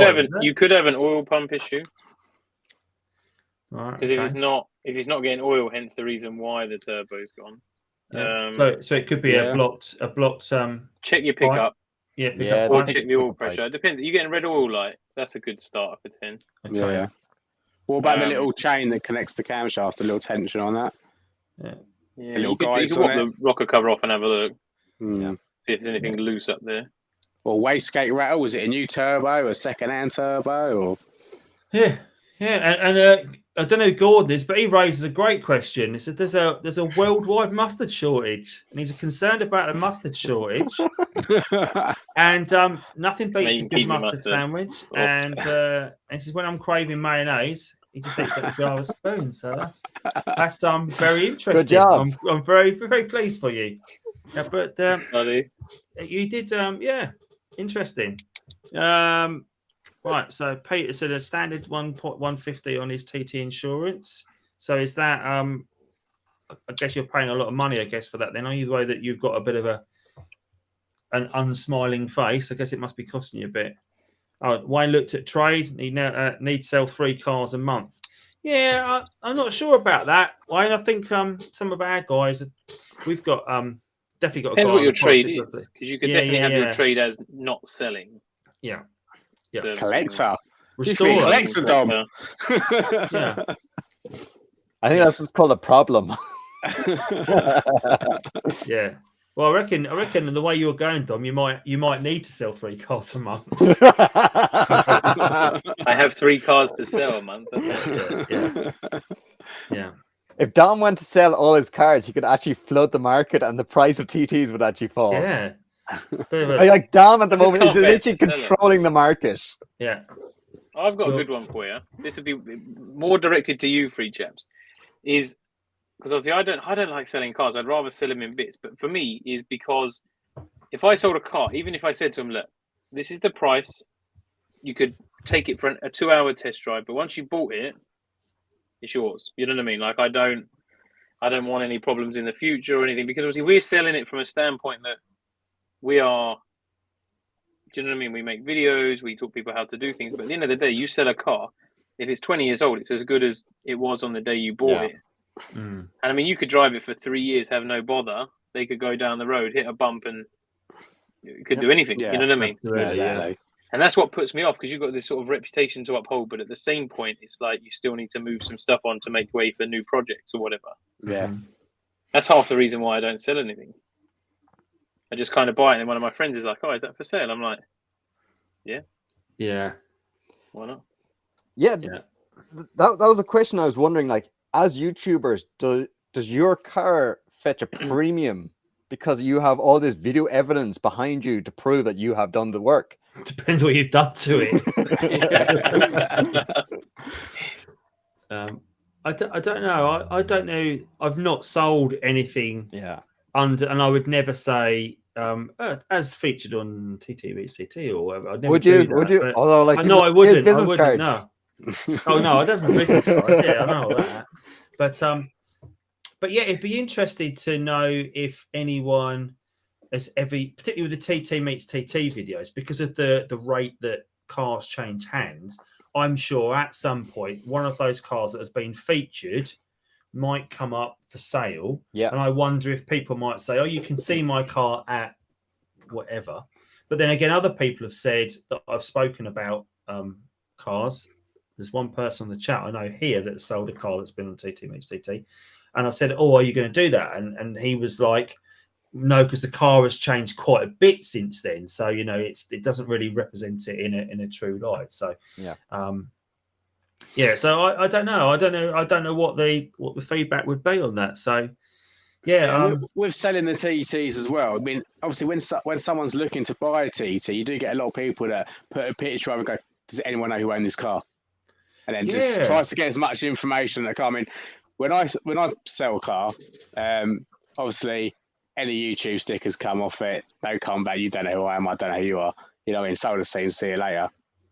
Yeah, that's I know. I mean, obviously, with mine, I can't hide the fact that I am who I am, and if they Google anything, they'll find it eventually. But it's not the fact that it's just that you're buying it, and it's as good as you can do as many tests as you want. Get anyone to come and have a look at it, drive it, do half a tank of fuel. I don't care. You know what I mean? As long as you're happy, check everything works. Because at the end of the day, if you were to go and buy that from anyone else, that would be the same guys. It just wouldn't, because you don't want them to be like, "Oh, he rushed me when he bought it," or I didn't really look around properly, now having all these problems. And it's like, no.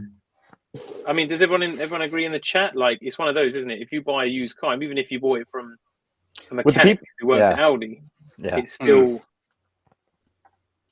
one of them, isn't it? You sort of buy it. It's a second-hand car, isn't it? It ain't a brand new car they're buying. If they're happy with it on the point of sale, after the sale, it's out of your hands. As you said earlier, Dom, if something went wrong to it after that, they can't do a comeback. Obviously, some situation might be like, "Do you know, say fair play, mate?" You know, it might be saying minor or something like that. Go, "Yeah, don't want to come out. I'll sort it out for you." Like, takes like an hour to sort out or something. But if they went down the road and blew it up because, you know what I mean, they just abused it. And I mean, Wayne makes a good point actually, that when people in the TT world that are trying to sell their TTs and are trying to tell people it's got a good service history. There's Wayne says a lot of people advertise it's been serviced by Bryn essentially, so which is a bit of a badge of quality as such, and a bit like when they say I've had my installs done and I've gone to badge of 5. So it's like people are trying to reassure people, I think, when they're selling cars, like reputable tuners, reputable people, exactly, absolutely. Rather than I took my car and had my cam belt done at Mr. Clutch. Or Mickey Mouse motors or something. But I think that's kind of goes under the whole sort of umbrella of an enthusiast has owned it because they've gone to the place that people recommend who are in the circle, And I mean, with our stuff, we can list. I could list everything I've ever done to all of them because I do all the normal stuff: the pickup pipe, the rocker gasket, and all the things that fail. You know what I mean? Yeah. But it's still, for me. It's just I like to be like clear as when people come and I'm like, look, I'll point you out all the problems because you won't see it because you just turn up and you're like, I want to buy this car. Like it doesn't matter, does it? But I point it all out. I'm like, I'll take you for a drive. You take it for a drive because then you can listen when I'm driving and all of that kind of stuff. I normally go on like a half-hour, 45-minute test drive. I'm like, all right. I said to my missus, I was like, I'll be back later. Always try and sell it with a decent 3/4 of a tank of fuel because then you can have a decent test drive. Because I've been the cars before and they've got the light on and you're like, do I have to go and put money in? It's like a $4,000 car. You know what I mean? You could put 10 quid in, 15 quid in. Just enough to have the light not on, push you off. Would people in the comments comment, would they buy a car from us? Like, are we like trustworthy? That they might open us up. You'd prefer to buy one from, just if you would from any of us. I can see a lot of no's appearing, but no, there's exactly. but no, like, I mean, John Denham has put up. These 4 guys are BWSTT. I've watched a load of videos the last couple of weeks, so it's great to know that you're watching their videos and it's helping you guys out. That's what we're here for, really, is to share our knowledge and see what comes from that. And yeah, Richard, when I was referring to someone that had been on TT Meets TT, it was Richard's car that he's mentioning in the comments now. So I don't know if I had any impact at all on what you're talking about there. But I don't know if you're saying that I told people it had sold. I don't know if that was I'd sold them too soon, it had been sold or not. But if I did, sorry. But I'm glad it sold for you. And your new car is like absolutely tip-top first class. I love that new car. Definitely like to do a video on that as well. The seats are cool. Once you're ready, yeah. So, yeah. But, I've got a resounding load of no's. No one's replied yet. oh, yeah. Oh, no, yeah. Maybe the question hasn't reached them yet. I wouldn't. Everyone's You just guys leaving. drive on the wrong side of the road. Yeah, you are right. We do. Yeah, compared to your left-hand drive cars, it's be interesting to know, like, round the world parts-wise, the number of left-hand drive and right-hand drive. I know in the States they're always saying there's parts are quite scarce, but surely it'd be easy for them to get, parts that are, like a dashboard for ours is obviously the wrong way around for a dashboard you could buy on the continent, isn't it? So, but like, what really parts wear out? Yeah. But what parts really wear out that are left and right hand drive? The only thing I can think of, like straight off, is the steering rack, and after that, I can't really think. Like, you're not going to wear out a dash. Well, I hope you're not. Like, it depends what you're doing. Depends what you do with it. Well, so far, the people that have said would they buy cars from us, Stephen's had a bit of a not sure, and we've had a yeah. Which one of us are you not sure about? Yeah. Wow. But in fact, of the cars that we own, for you guys that know our cars from videos you've watched, let's ask which one of our cars that we own would you like to buy? That is an interesting one. What one do you want and how much you're offering? Well, they're not for sale, we just like to add. Yeah. But of the cars and the videos, what is your? Would be interesting to know what you like and what you don't like. Both, really, yeah. So let's see which ones you like, which ones you don't like, and why. Are you stock or modified? Yeah. Or just silver? I've got red. What colours have you got on? What you got in stock? Blue, silver, black. Yeah, there's a few. Yeah, I think we've got most bases covered between the four of us, haven't we? We've got plenty of silver in stock. I know that, but we've got plenty. We've got reds. We've got a couple of reds. We've got a couple of blues. How many reds did we have on the other day? Oh my god, there was about 10. 12? Yeah. There was one moment, and I tried to get my phone out to film it, and they were all leaving. There's like a queue of red cars going out the door, and it was a bit like, oh, that's a bit of a. Maybe we should on our next one. We'll get everyone to park in their colours. Yeah, but I don't know if you've looked on the map, but someone pointed out there's a runway, right? Literally about a mile, well, not even a mile away from Ockham Bites on the map. And if you zoom in on it, it looks disused, but it looks accessible. And someone had said, oh, there's a runway down the road. We could get everyone lined up on the runway. I was thinking that would have been an amazing picture if we could have done that. But we need to maybe have a conversation offline, see if we can find how we get on there and that'd be cool. Do something, yeah. So. Oh, 3.2 is popular. Seemingly everyone wants your 3.2. The 3.2s are popular, aren't they? Yeah, Dom's is more popular than mine, but mine's popping up as popular as well. I had a couple there that people want it, but again, none of ours are for sale. But everything's for sale for the right price. Exactly, everything's got a price. I don't know. Nothing's for sale until they just come and have a little wave. I don't know. I couldn't get rid of mine. I actually love driving it. Yeah. Well, luckily for you, because no one's coming for it. So it's too far away. It's like, what did he say? It was 12 hours. You'd have to pay import as well. Yeah. Be great for running speed cameras, though. The thing is, though, we know what we sort of mean. I know you've got like many that come and go, Dom, and stuff like that. But like, I think with like mine, Andy's and Stephen's ones is where we've know what we've done to them. So it's like, if you sold them, we'd buy another one, and then we have to do all that all again. Yeah, that's it. You couldn't replace it, could you? That's the problem. No, that is the problem, isn't it? At least there's a video on how to do it. That's a good side. Yeah, that's true. Got your I don't own even know guy. how much I spent on my Mark 1 yet. I need to probably do a video on that and work out what I paid back for all it. the videos and see what I could do better, and then do the same video again. Yeah. Do you guys ever watch your own videos going, how on earth did I fix that? And I was like, Yeah. I did a video on it, scrolling through it, going, stop talking, get to the important bit. And they're going, oh, okay, that's grand.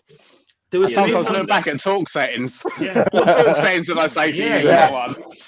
There was some information in the video that's coming out tomorrow, and I suddenly thought to myself as I was filming it, I thought, when I was doing the voiceover, I thought, I've got a video on that. I'll go and look it up. And I actually had to sit back and watch a few of my videos. If my view counts are up from this week, I've been watching my own stuff. But it was like one of those situations that you think, I'll go and check. But that's great because then you know we've got a reference point for ourselves then as much as for anyone. So we can go back, and it's good to go back. And I find that my car looks a lot more shiny, my silver one particularly, like 18 months ago than it does now. So whether it's the paint's deteriorating that time, I don't know. If it's just my camera is a bit more accurate nowadays than it once was. It's interesting though when you do go back to, like, obviously Andy, you go back to when you first got your 3.2. Obviously I go back to when I first got my Mark 1, and you look at like the first video when you sort of introduce that car to the channel and sort of what sort of issues it's got. And then you do sort of like, so I did it the other week. I look back and thinking, do you know, Sag, I've done that. And I started listing all the things in my head what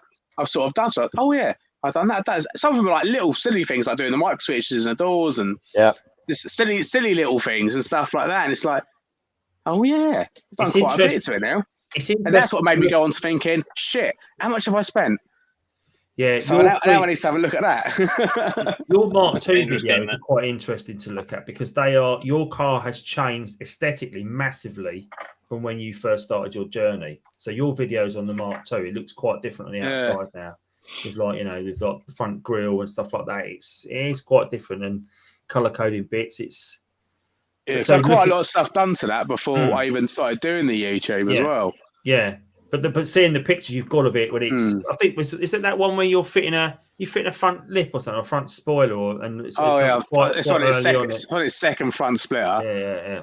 I didn't film the first one, the grille, the spoiler. I mean, I spent a lot of money getting that mechanically right, and that's sort of what I'm doing with the Mark 1, getting all the mechanical sort of bits done first, and then I'll sort of go for more of the looks afterwards. Obviously, if a V6 front bumper comes up for the right price and the right colour, then things like that will be happening. Obviously, I want to change the wheels. I've been speaking to my wheel guy recently as well, just throwing some ideas around and stuff like that. Yours is Mazzano red, isn't it? So does anyone got a Mazzano red 3.2 that's got a front? Yeah, it's got a front bumper, Dom. Yeah. Anyone know one, Dom? Maybe a boot as well. It's interesting. Those going back to like the 80s when I was driving my Mark III Escort, it was all about sticking the back the XR3i back spoiler on the car and sticking the little like wheel skirts around the back wheel. It had some little black bits around there and a bit around the front as well. And you was always trying to go to a breaker's yard to get those bits if they ever came up because they were the bits you want. And it's a bit like with TTs, isn't it? You've got the 3.2 front bumper, the 3.2 rear spoiler, and like the bucket seats for not bucket seats, but the poles out of a Quattro Sport if they ever come up. And the money for those parts are just like, seats are nuts, aren't they, for a Quattro Sport, poles wise? Yeah. If you look now, you buy a car. Exactly. Yeah. I've looked before because there's certain things you can buy a car, take the bits off, replace them with your bits, and sell the car for exactly what you just bought it for. Yeah. Because of said random parts. Mental. Yeah. I think the guys that like Adam and Jason with the baseball stitch interiors probably find that with cars they get. They must come across cars occasionally where there's bits on it that are worth so much that it's the car price is incomparable to a single part on the car. It must be. So I had a similar conflict recently because my dad was on about buying the convertible with the baseball, and then he was like, "Oh, I don't know, I might not be able to buy it." And then I was thinking, well, it's like for me, it owes me about just under $2,500, which I think is well reasonable for a car that's done like 115,000 miles, immaculate bodywork, baseball. And then I was thinking, well, I could take the baseball out and put one of my many spare interiors in. Because, of course, I have multiple. And then I could still sell it for $2,000 because it's still only done 116k with full service history, just had a cam belt, still immaculate, with a nice interior. Yeah. So it's like, but I don't really want to. I like the fact that came from the factory with baseball, and it's completely original, other than the wheels and a little bit of suspension work. But It is. I mean, it makes a massive difference on the price. I could probably sell the baseball for 800 or 900 quid because it's super clean, and then the car's still worth only a couple of £100 less than what it was with the baseball. Yeah, which is a weird one. Yeah, I think that's why a lot of people tend to part their cars out, isn't it? Because it's those parts that are in those cars are worth. It's the sum of the parts is greater than the actual whole car. That's how it works, isn't it? So it's definitely hard to make a call on it, but yeah. See what's going on in the comments. Oh, so Stephen, are you negotiating a deal with Wayne over buying a car, or is it the other way around? Yeah. I think if he'll pay above market price. 4K. I bought for less, so yeah. Ludwig is bigging up Ben's car there. If those of you that haven't seen Ben's 3.2 Roadster, it does look immense. It looks in the flesh, it looks even better, but it's quite an unusual colour anyway, and it's in really good nick. So definitely. Did you see Big Chris's one now? He's had that all painted now. Has he now? Yeah, so he had that done at show. I thought he did. Yeah, he had it all done. It's mint now. Is it? Yeah. I was going to say, because I spoke to Chris quite a bit at the show, the breakfast meet, wasn't a show, breakfast meet, a couple of times on walk-arounds and stuff, but I didn't actually see his car. Yeah. Up close. So, he's had all the rust all done, all that wings all done, the skirts are done. Yeah. It's looking really nice now. His dad's a painter though, isn't he? So he's he's got an inside track. Yeah, he had a nice little touch. Yeah. Might have to pop and see Chris. Let's have a look his dad was going to have a look at doing the lacquer peel on mine. Oh, right, okay. Yeah, I'm with the car off the road for the winter. I'm going to do a few jobs like that. So I'm going to get that back bumper off to a proper painter and get it sorted out. Although I did notice there was a detailer that sort of messaged and said that it just needs a bit of work with a buffer and get it up to looking scratch. So I might tap him up and see if we can come up with something. But I think it needs a bit more than a buff up that bumper after I painted it. But hey ho. I think it's definitely worth getting it painted up and looking good. I think there's a bit of lacquer peel on mine actually, on the silver one, just around the base of the rear boot lid. So I don't want to have a go at that myself.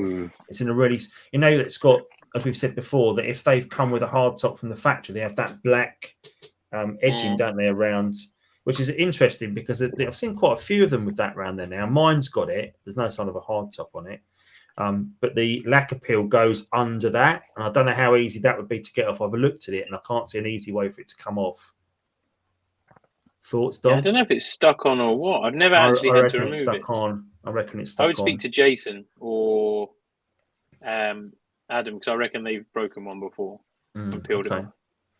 Yeah, because I'd imagine some people, if you haven't got one, if you're going to fit a hard top to your car and it hasn't got that strip, you'd probably try and get hold of one that you could stick on to protect it. If you knew it existed, yeah. Yeah, because I didn't even realise that wasn't a standard part on the car until I saw some others and I thought, oh, they haven't got a big black strip around there. So why's mine got that? And then when you mentioned it was a bit for the hard top, it made a lot of sense. Yeah, I think I've seen John's Go on, Dom. I've seen a couple where they've removed the strip. Yeah. And you see like a rub mark as if it's like not chafed, but where it sort of had a slight movement from vibration. Right. Yeah. Okay. I've noticed on the Quattro Sports they have that with the black bit around the paint on the back of the boot lid. There's almost like a mark on the on the paintwork. But it's not something that's been done aftermarket. It's come like it from the factory. So I don't know how you'd hide that, because obviously it is two different paint levels, isn't it? Yeah. Very but strange. It's got Oh, someone's asked if they followed Dom's video on the headlight polishing. So he really wants to do it himself. Highly recommend doing it. Watch Chris's as well, because Chris did a really good one. Yeah, mine's still doing pretty well actually. That clear paint stuff was really good, wasn't it? Yeah. Oh mate, I've got loads of those. I've got tins of that now in the workshop. It came out so well. I just literally bought a load of tins. Like, right, so I'm going to do the Mercs lights. I'm going to do the Touaregs lights. Yeah. I've had friends go, "Can you do my lights?" The little sideline, Chris. The little headlight polishing sideline. Oh, I don't know. It's if you're doing it, I think if you're doing it for yourself, Yeah. it's worth doing. But if you were doing it for, it's a little bit get industrial white finger from going across the lights. No, they did come out really well. I mean, I was quite skeptical when it first of all, like when it was like looking for the lacquer and that long. People would just say, "Look, just use clear lacquer," and I was like, Yeah. But he wanted it to be UV. I wanted it to be the proper stuff because I just want to do it once.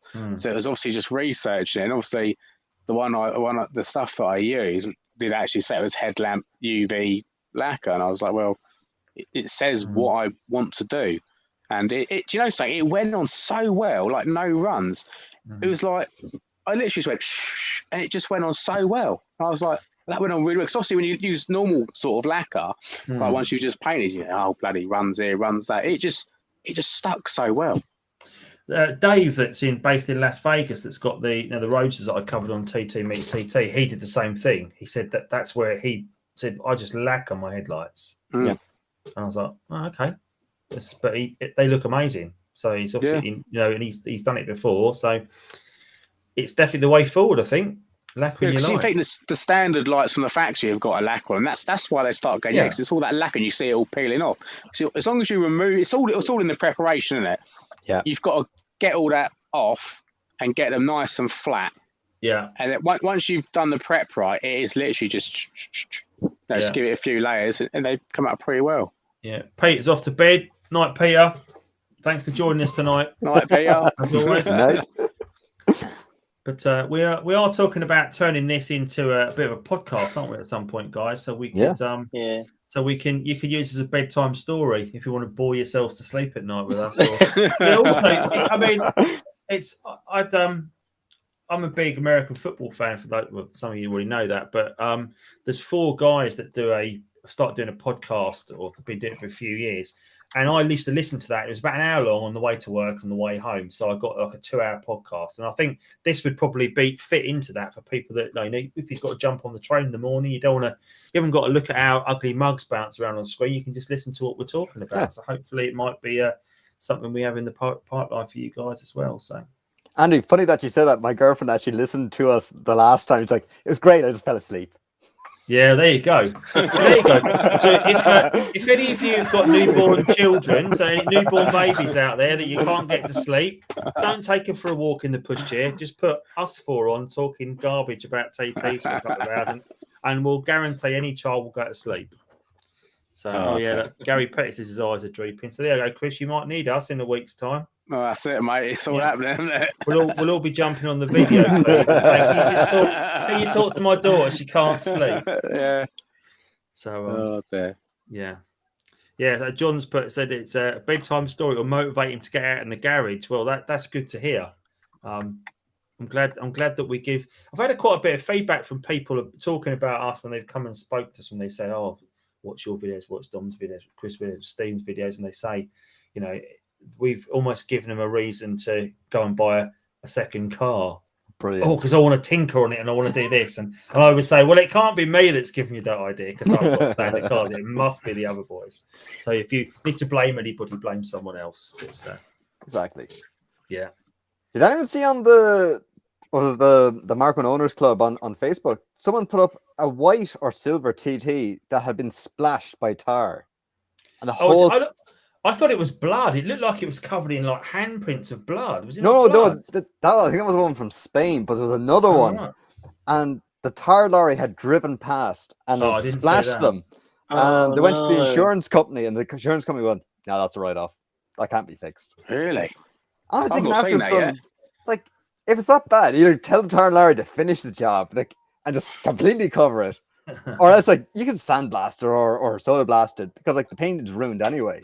Yeah. And people were putting up in the comments to use petrol or diesel as a solvent to break down the tar.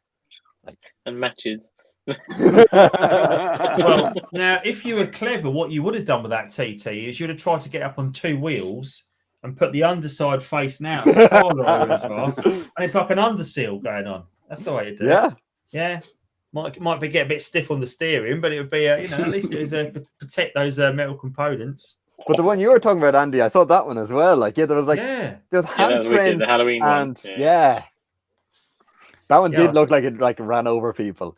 Yeah. Now I thought at first, oh, someone's upset. Well, I think there was some comments saying, "Oh, who have you upset?" And I thought someone had vandalised it, and it said something about And then I thought, oh no, it's obviously looking at it more closely. It's someone that's put handprints all over it and blood. But it was a white car, that one, wasn't it? Yeah, that was a white one.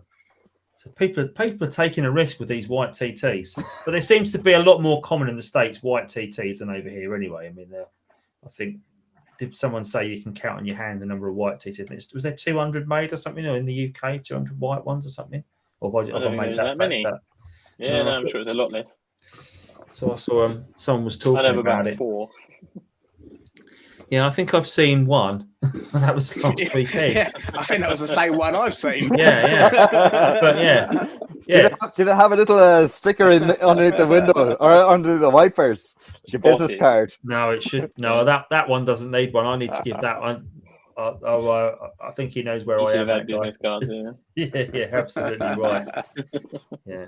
No, I tend to give. Although I did give a few sneaky cards out last weekend because I said to a few people, I said, "Oh, yeah." People were saying they would ask you a question, and I'd say, "Oh, why don't you drop me an email?" And rather than giving someone your email address, you just say, "Take a card." I mean, I know you know me on the channel, or look me up on the channel. My email address is on the channel as well, but it's easy just. Do you know who I am? No, I never use that line. But there was on YouTube. But I always think around it. Because it's like if you're buying something or you're in a discussion where they sort of you feel like they should know you already because you're in either a car meet or whatever, and it's like how do you approach it's on the channel and they're like the channel, or if they're just not rude and they don't say anything about the channel and you just make the assumption they know. Yeah, I'm sure there's been a lot of that. There's been a lot of what is that guy talking about? Who is he? Yeah, who's that guy? But there's been a few guys. Although giving out a few cards last week, I've had and you guys are probably the same. We've had emails this week from people who've said, "Get in touch with me in the week, and I'll look at X, Y, and Z for you." So, which is great because I think that gives us, it's the service we can sort of offer you guys as a, I lent on Dom this week as well to ask him a bit of information that he passed back to me, which I was able to pass on to someone else as well. So I think when we get asked these questions, it's good that we can provide almost like a knowledge base for you guys. I mean, there's a great knowledge base out there with the TT forum anyway, but obviously there's finding it. Yeah, we're almost like Siri for TT. Hey, Andy, Chris, Dom, and Stephen. Another one. Yes. Yeah. The N plus 1 is the number of cars you should ever have. With N is the number of cars you actually own, or it's the number of cars you own before you get divorced. The number you should add is N plus 1. Yeah, that sounds familiar. Yeah. I think that logic applies to bikes. I think it comes from, but I think it does apply to TTs as well. So it's luckily I stripped the interior out of the blue one. I got somewhere to sleep tonight. So now the headlining's gone. Is that completely empty? Is there nothing inside it other than steering wheel? No, it is empty other than one seat to drive it to the place that's going to weld the roll cage in. Okay. Although I'm going to fit my buckets, which if you can't see, but my bucket seats are just behind me here. Oh. So I have got them. I just not fitted them because I thought if he's going to be welding my cage, he's going to want to take him out to weld the cage in. So I thought I'd just leave them out. Yeah. In fact, Dom, if you were about 6 inches lower in your seat, you'd look like a floating head, like a Halloween head going around. I'm on the lowest sitting. Yeah. Still see I still see one of yours, but you do look like a floating head. That's it. You're lying, there you go. Awfully comfortable. Halloween head. So, here we go. We've got a question about changing a MAF on Mark 1 AMU 225. And the red plastic bit inside of the cable just crumbled. How common and how hard to resolve? Red plastic bit? Is that the bit that holds? Is that the plug? That holds the plug in. The U slide. I guess so. Because the only sort of cable I'd think would be in the MAF would be possibly actually in the MAF itself where you've got the sensor. Would that have a bit of a cable? I guess the covering on it. Yeah. The wire. Maybe Richard, if you can give us a bit more information. Yeah. Cable or plug or the waterproofing bit. Yeah. I haven't got a MAF plug to hand. No. And Wayne's asked first meet next year. We don't know yet. Well, we're in discussions for setting it up, and it will be on the calendar. But I will obviously announce it on one of my upcoming events. But so the only one that I can think of we've got lined up at this time is the one at the start of December for the Battle of Hastings, which is not concreted in yet. So although it'll be early December, I think it's going to be that first weekend, but we'll let you know. I would imagine at some point, Don, we'll be heading to Hemel to have a breakfast meet there as well to get those up and running. Need to try and get the go ahead for somewhere that will let us have that many people, unless we all just so happen to come and get a Subway coffee. Drive around the McDonald's on a Sunday. Yeah. I've been in talks with a couple of pubs that have like circa 100 parking spaces, but they don't seem to come back with me for food. I said, look, 100 blokes are going to want coffees and bacon rolls, and they're like, oh, we have a set menu. I'm like, you could do a bacon roll. I've been there. They have no one there in the morning. But yeah, that's the pub that we went to on the way to Brighton. That had quite a big car park. Oh yeah, we need to go there. That was good. Yeah, that was good. We talked about going there for having some food, because that's going to be a bit more than bacon rolls. Oh, someone's cat's turned up. Yeah, that's mine. Yeah, Ninja cat. Right. Live on YouTube. Yeah, it's a guide inside the cable, not the math. So it must be the plug itself. To see on that question we've had. So. Yeah, it's either the plug or it's if it was the rubber bit, I wouldn't worry too much, as long as it clicks in still, because the likelihood of getting water in there is low. If it's the central bit, you just need a new plug. You can buy them, and then you just have to pin out your old one. Yeah. If you speak to any breaker, they'll cut you one off and send it you. I probably have a couple. So when you're talking about the plug, you're talking about the plug that goes onto the map. Yeah. So the actual car side of the plug, aren't you? Yeah. That the map plugs into. Yeah. I just want to ask you, when I'm driving, right? I know I'm pretty sure it's on my passenger side. When you go over, like, say, like a bumpy road or anything like that, you can hear it go tap tap tap. So I assume it sounds like a wheel bearing or the top mount or a strut. Is there something that's very common to go? Because I did put in brand new top mounts when I first got the car, which is a year and a half ago, or maybe 2 years ago. Top mount shouldn't be gone that quick. Did you not do a video on your top mount, Stephen? I did, yeah, but you did. So like I was driving, I was going, is it top mounts? Because people do say like the OEM ones do get soft, and you should go with like the poly bushes. But like, I don't know, like it's a weird. I've kind of come to the point where I have to keep driving the car till it gets worse, so I can figure out what it is. I'm not really sure if it's the wheel bearing or what it is. Well, wheel bearing should be more of a rotational noise. Yeah, because it only makes noise really when I go over kind of bumps. Say if the road wasn't ball joint, brand new ball joints. Oh, steering arm, the steering rod, ball joint. Yeah, that's what I was wondering. Like, it doesn't really happen when I go on the motorway, but only if I go on like national roads, that kind of thing. Either get someone to like jack it up, and then you know what I mean, put a bar under the wheel and just give it a see if you can get it to clunk. But your top mount, you should be able to see. Plus, they make quite a noticeable clunk. You know, like when you go over a bump, you can almost feel them sort of. Yeah. It kind of sounds like that, but like they're brand new as well. Well, they're 2-year-old now. The wishbones are polybush, so I was like, maybe like. How many miles you done? 10,000. Might be.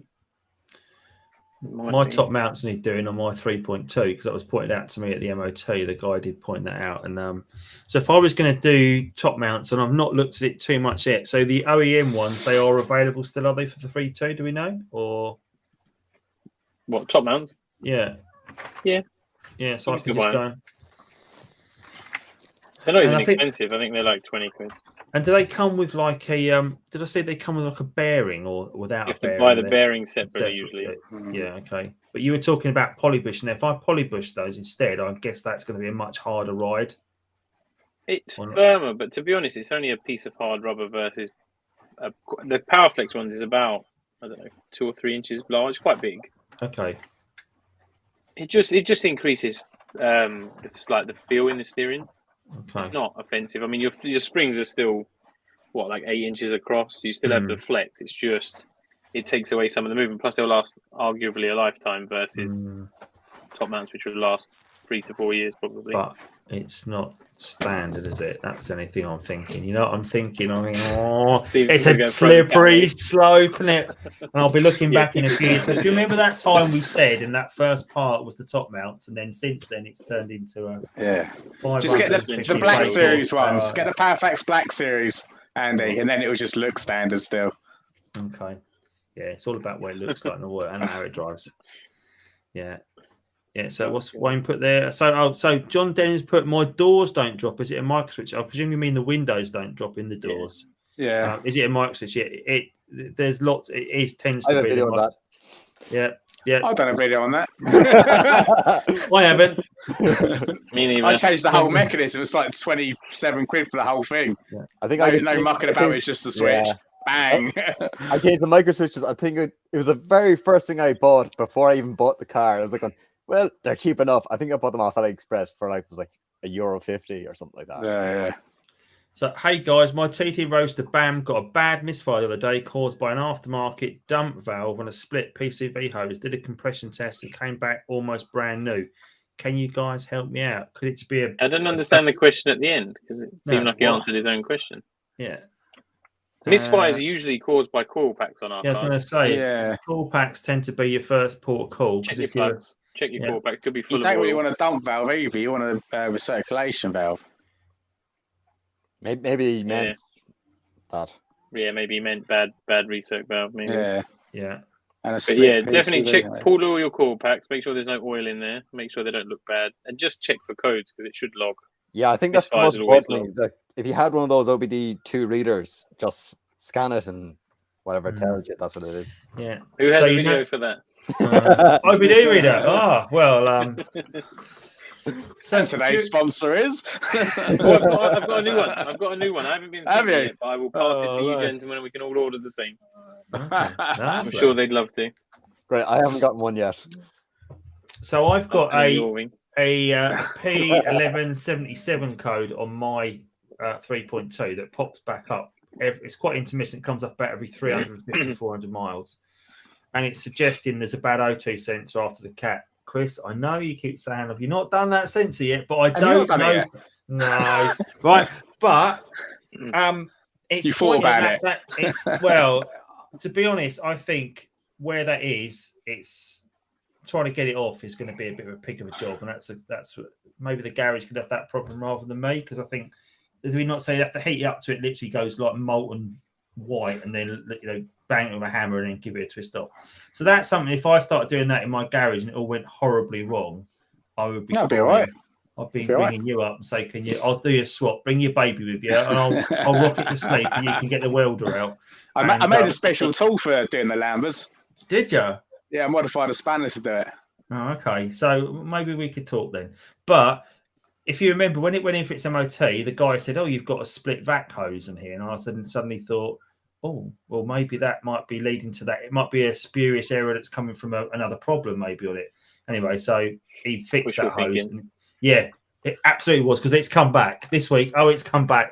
That sensor's, the code is back. So I do need to get it done. But, I think now the code is back on, I might take it and say, could you have a look at this? But at the same time, I can't really, now I'm down to, if I take the silver car off the road and I've got my Mondeo, I'll only be down to one car if it's in the garage for a few days, which I don't really want. But I'd imagine if it's just an O2 sensor, they'd better swap it out.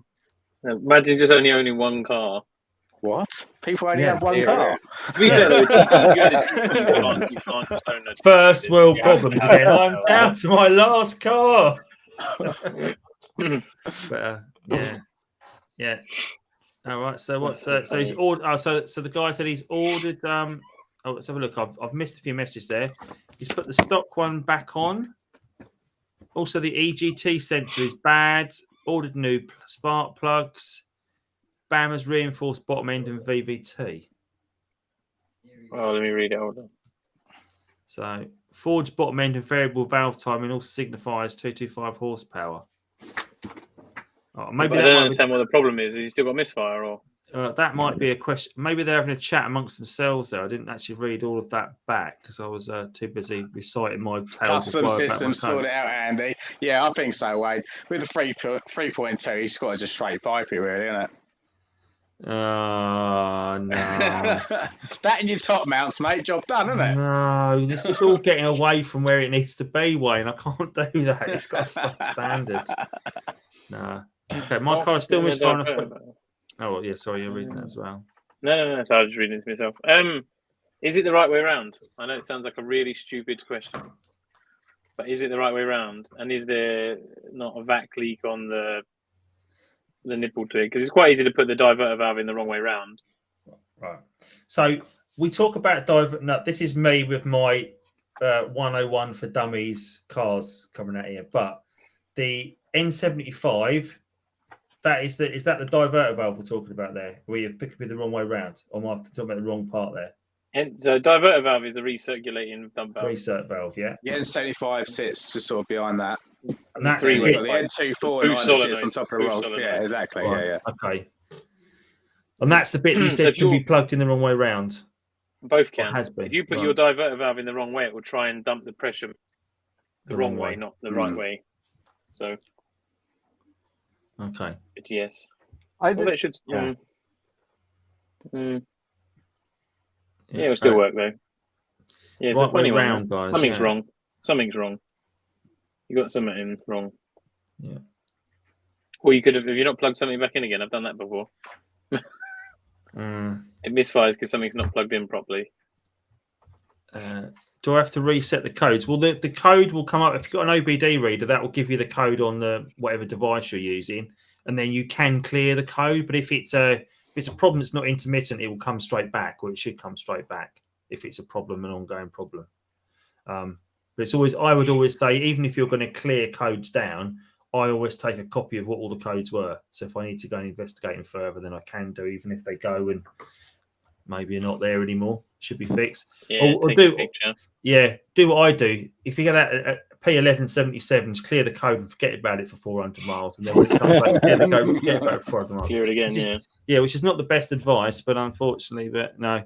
See, Wayne's the thing still is, though, trying sometimes if it still works, who cares? Yeah, Wayne's trying to steer me down that path of modifying cars, and I'm not having it. No, I'm not doing it, Wayne. I'm not. It's staying standard. He wants the exhaust to come out through the bonnet, is it? Yeah. You have the flapper then as well. No. You might So have if got turbo with Andy. Oh, no. Now that'll be a good one, wouldn't it? Supercharge it. I feel like screamer pipe coming out of it and everything. You can't steer me down that path of my cars. You know you can't. If I had a third one, you might be able to do it. But there you go. Yeah. So you're going to buy a third one, yeah? What colour are you going for, Andy? Jesus Christ! I've not even said anything. But no, I don't know what I'd have next. Yellow. What would I have? No, would I have? I think I'd have another coupe. A 150. Did you say? Blimey, I don't think there's that many 150s around. You know, I'm sure was that quite a much later car, wasn't it? I think much later car. But do you know what? If you want the TT for the looks and you want the TT for the drive, then I think 150 is great. But if you want it for modifying and sticking bits and getting extra grunt out of it, I think further up the chain, I think the 150 is going to bottom out at some point, is it not? The problem is people buy 150s, 180s, or whatever because they buy the TT because TT's nice. Yeah. And then they're like, and then they sit on the group and see, you can do this, you can do that. And then they're like, I bought the wrong one. Because you're like, it drags you in and you're like, Save you money on a charge pipe, though, wouldn't it? You haven't got to need one of those. Putting in that manifold off a 225, and then you could. Or swap the whole engine. Always away. Oh, are we going to talk about Dom's exceptional beard? There's a question that's popped up. So, Dom, does your beard get you into trouble at breakfast meets? Yeah, only if you're wearing a hat. Only if you're being wearing a cap as well, yeah. So, did you do your channel ever, Dom, without your beard? Have you always had your beard? Is there a Parrot Bros video? At the beginning, I'm going to go and have a look right now. Can we go to your beginning videos and watch the beard grow as the channel grows? Yeah, I'm pretty sure at the beginning, because I shaved my beard about just over 3 years ago, and the channel's about that kind of age. So I probably had like a little baby beard at the beginning. trying to find a video where I'm in 2019. Here we go. I'm cringing just about to watch this because I don't. I try not to watch the early stuff because it's just like, oh, it's just like, It is weird looking back at yourself, though, isn't it? Yeah. Someone said to me, it's in the comments of one of my videos, said, "Oh, it's amazing how much your videos have come on from the start." And I'm thinking, "Oh no, I can't go back and watch those early videos." I don't want to go back yeah. and you're like, there's a video that I did for building a coin pusher, a 2p pusher back in about 2019, no 2013 or 14 for my son, and some people at work have seen it, and they always say, "If like me, you have a son." I'm not, do I really sound like that? It's yeah, they would say, "Are you doing those videos still?" Like, yeah. Well, if like me, you have a son. Oh, that's not very polite. But Right, Andy, have you still got the new projects in the kitchen? it's still there, mate. It's still there. How did you get away with that? It's allowed to stay for at least one more week, and then it's being moved to the lounge, I think. So we're having a Halloween party next Saturday night, and it's sort of Halloween themed. It's got some Halloween games on it, so it's staying there for that. But when you guys come round next, if you don't go home wanting to build one yourself, I'll be very surprised because they are great fun. It's a great project. But I'll send you a picture, Stephen. I'll send you a little video so you know what we're talking about. It's not automotive either, so it's but yeah. Right. So what else? Another project in my life. Yeah, exactly right. That's what people say. People say to me, "How do you find the time in your life to do that?" And I was like, "Well, you blag it. It's a big old blag. I just don't sleep. That's the trouble. I think I probably get 4 hours sleep a night most. I think, and the rest of the time I'm doing. I'm terrible. If someone wants something, I'm like, if I can't do it there and then, like if they say, "Oh, can you check something in the garage?" I'm like, "Can you remind me tomorrow between 12 and 2 because I'll forget the moment we stop talking now." Yeah. Because the next person asks you a question, like, "Oh, it's gone." Yeah. I find people send you requests about things on Instagram. I'll just be about to get into bed, and then like 1:30 in the morning, get ping on. Oh, what is that? And, I'll just reply to that. Someone messaged me at 2 o'clock this morning, yesterday, saying, "Oh, I put one of your stickers on and one of Andy's stickers on, and they're peeling." And I was like, "They're internal stickers. You clean the window?" Yeah, I replied, and he was like, "Well, that was quick." I was like, "I'm up, so you may as well. If I don't reply now, I'll only forget." Yeah. And then it was like, "You've got to be sticking them on wrong because I've never had anyone." I mean, look at. Apart from the one that you tried to stick on your dirty window, yeah, like he struggled like heck to peel the other one off, didn't he? That you just stuck on. So yeah, I think you've got to send me a picture. I'm still waiting. Yeah. Although when I tried to do the stealth stick on the inside of his window, I stuck it on, and I was having to do it when I was looking around to see if he was watching. I was like trying to get it on, and then I was trying to carefully peel it off, and it was like, oh, that bit's, and I had to keep rubbing it back on and rub it back on, but it did stay in the end. It did actually all go on there. But I think because maybe it's because there's quite fine bits on my stickers. There's the quality of the workmanship, and the quality is second to none. I like to other my stickers, and that is all thanks to Mr. Parrott himself. Yeah, no, definitely, Mr. Parrott done well with the stickers. Don't be silly. Yeah, don't be silly. Excellent job. I think next time you'll have to cut them, or you'll have to print them and then send them, and we'll do the cutting. We'll be like your sweatshop. You do the weeding. Yeah. We'll have like an industry setup where you can do the printing, Chris can do the cutting, and I can do the peeling off. I'll do the supervising.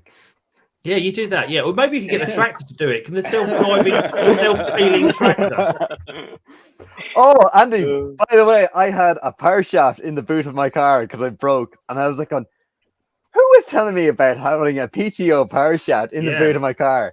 Yeah, I was like, me. It was Andy. Yeah. I think they should do that. If you had a rear engine car, you need to stick a PTO shaft on it so you can start pulling farm machinery and powering it. I think it'd be a great idea. It might be a bit hard to run it from the front of the car, though. You need to have some form of what would you have from the front? Oh, rather than having the Quattro, the Haldex, you just put on your coupling there. Yeah, you could do that. or you just stick a front PTO shaft on it. Just do it from the front of the engine. Sorted. Yeah, no need for a radiator, is there? Running quite cool. You only get in the way. Yeah, Ben asked, did Bryn notice the stickers? I don't know. I think he might have done because he then his his retort was to come and try and attach him to our cars. So he had his own so BWS TT stickers did stick as well. Well, they did to your windscreen. They start lovely on they your sat windscreen. straight on my windscreen. That's what I'm saying. Mm-hmm. If he put it on anywhere else on the car, I'd have left it, but right on the windscreen. Yeah. Driver's side, yeah.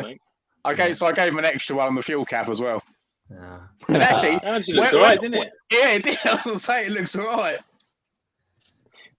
That Yeah. gives me an idea. I think my sticker might be just a little bit too big for the petrol cap, but I think it'd be a good place to put on. I think I'm down to two or three stickers actually. I'm just going to reach across and see what have I got left. Maybe I should. I think I'm down to 2 all insides, and I think they're all black ones left. So I've got 3 black stickers left for anyone that would like a sticker for the car.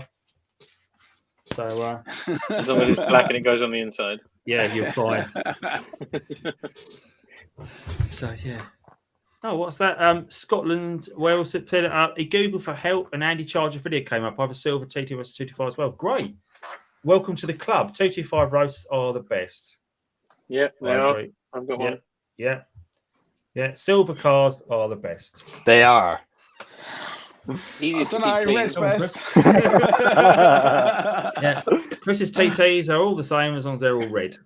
So, yeah, so we've got a lot of silver, a lot of red between us, a lot of blue between us, haven't we? So got most of the shades done, most of the sort of common shades. But we need to get some. And the Noggy obviously is not so common. Dom, I don't want to say your Noggy's common. No, that's fine. I figure I have it. To be fair, I've had it so long. It's one of the furniture in it. What do you guys hit on the boost meter? My TT only hits 15 psi. I don't have a boost meter. If it's stock, that's right. Yeah, that's good. I mean, yeah, strong. 21 on a map, dropping down to about 18 holding. Yeah. On that question, it doesn't actually hold at 15 constantly, does it? Like as soon as you're accelerating, it'll peak at that and then drop back, won't it? Yeah, it should drop down to about 12. Yeah. I'm just going to nip out, I think. Yeah, I think you can see your boost pressure though on one of the codes, can you not on the instrument, the temperature gauge. If you set it one of those, is that not got the boost that represents the boost pressure on there? Sure, it does. I think it might say in bar though, does it? It might be. I don't know. I've not looked on it for that yet. I'm going to do a video soon of doing a boost gauge because I do want to put one of mine. Do you? Yeah. Yeah, I'm going to put a vent mounted one in. Where would you? Oh, I was going to say, where would you put it? Yeah, vent mount. A mate of mine with an Astra, he's got his boost gauges going down the pillar. Yeah. But I think for us, I think the vents are a perfect place, aren't they? Really for that, because if you can retain one that sits in the centre of the vent, you keep your little aluminium bezel. I think that look. That's really the smart. thing. I was speaking to Ben actually about it last weekend because I was searched it on Facebook and his post that he done before because he actually. I can't remember which one he said now, but he bought a gauge that looks pretty good where it matches the colours of the dash and stuff. Oh, okay. So I went to sort of look over me. I mean, Billy recommends the stack boost gauges. So I've been looking at those as well.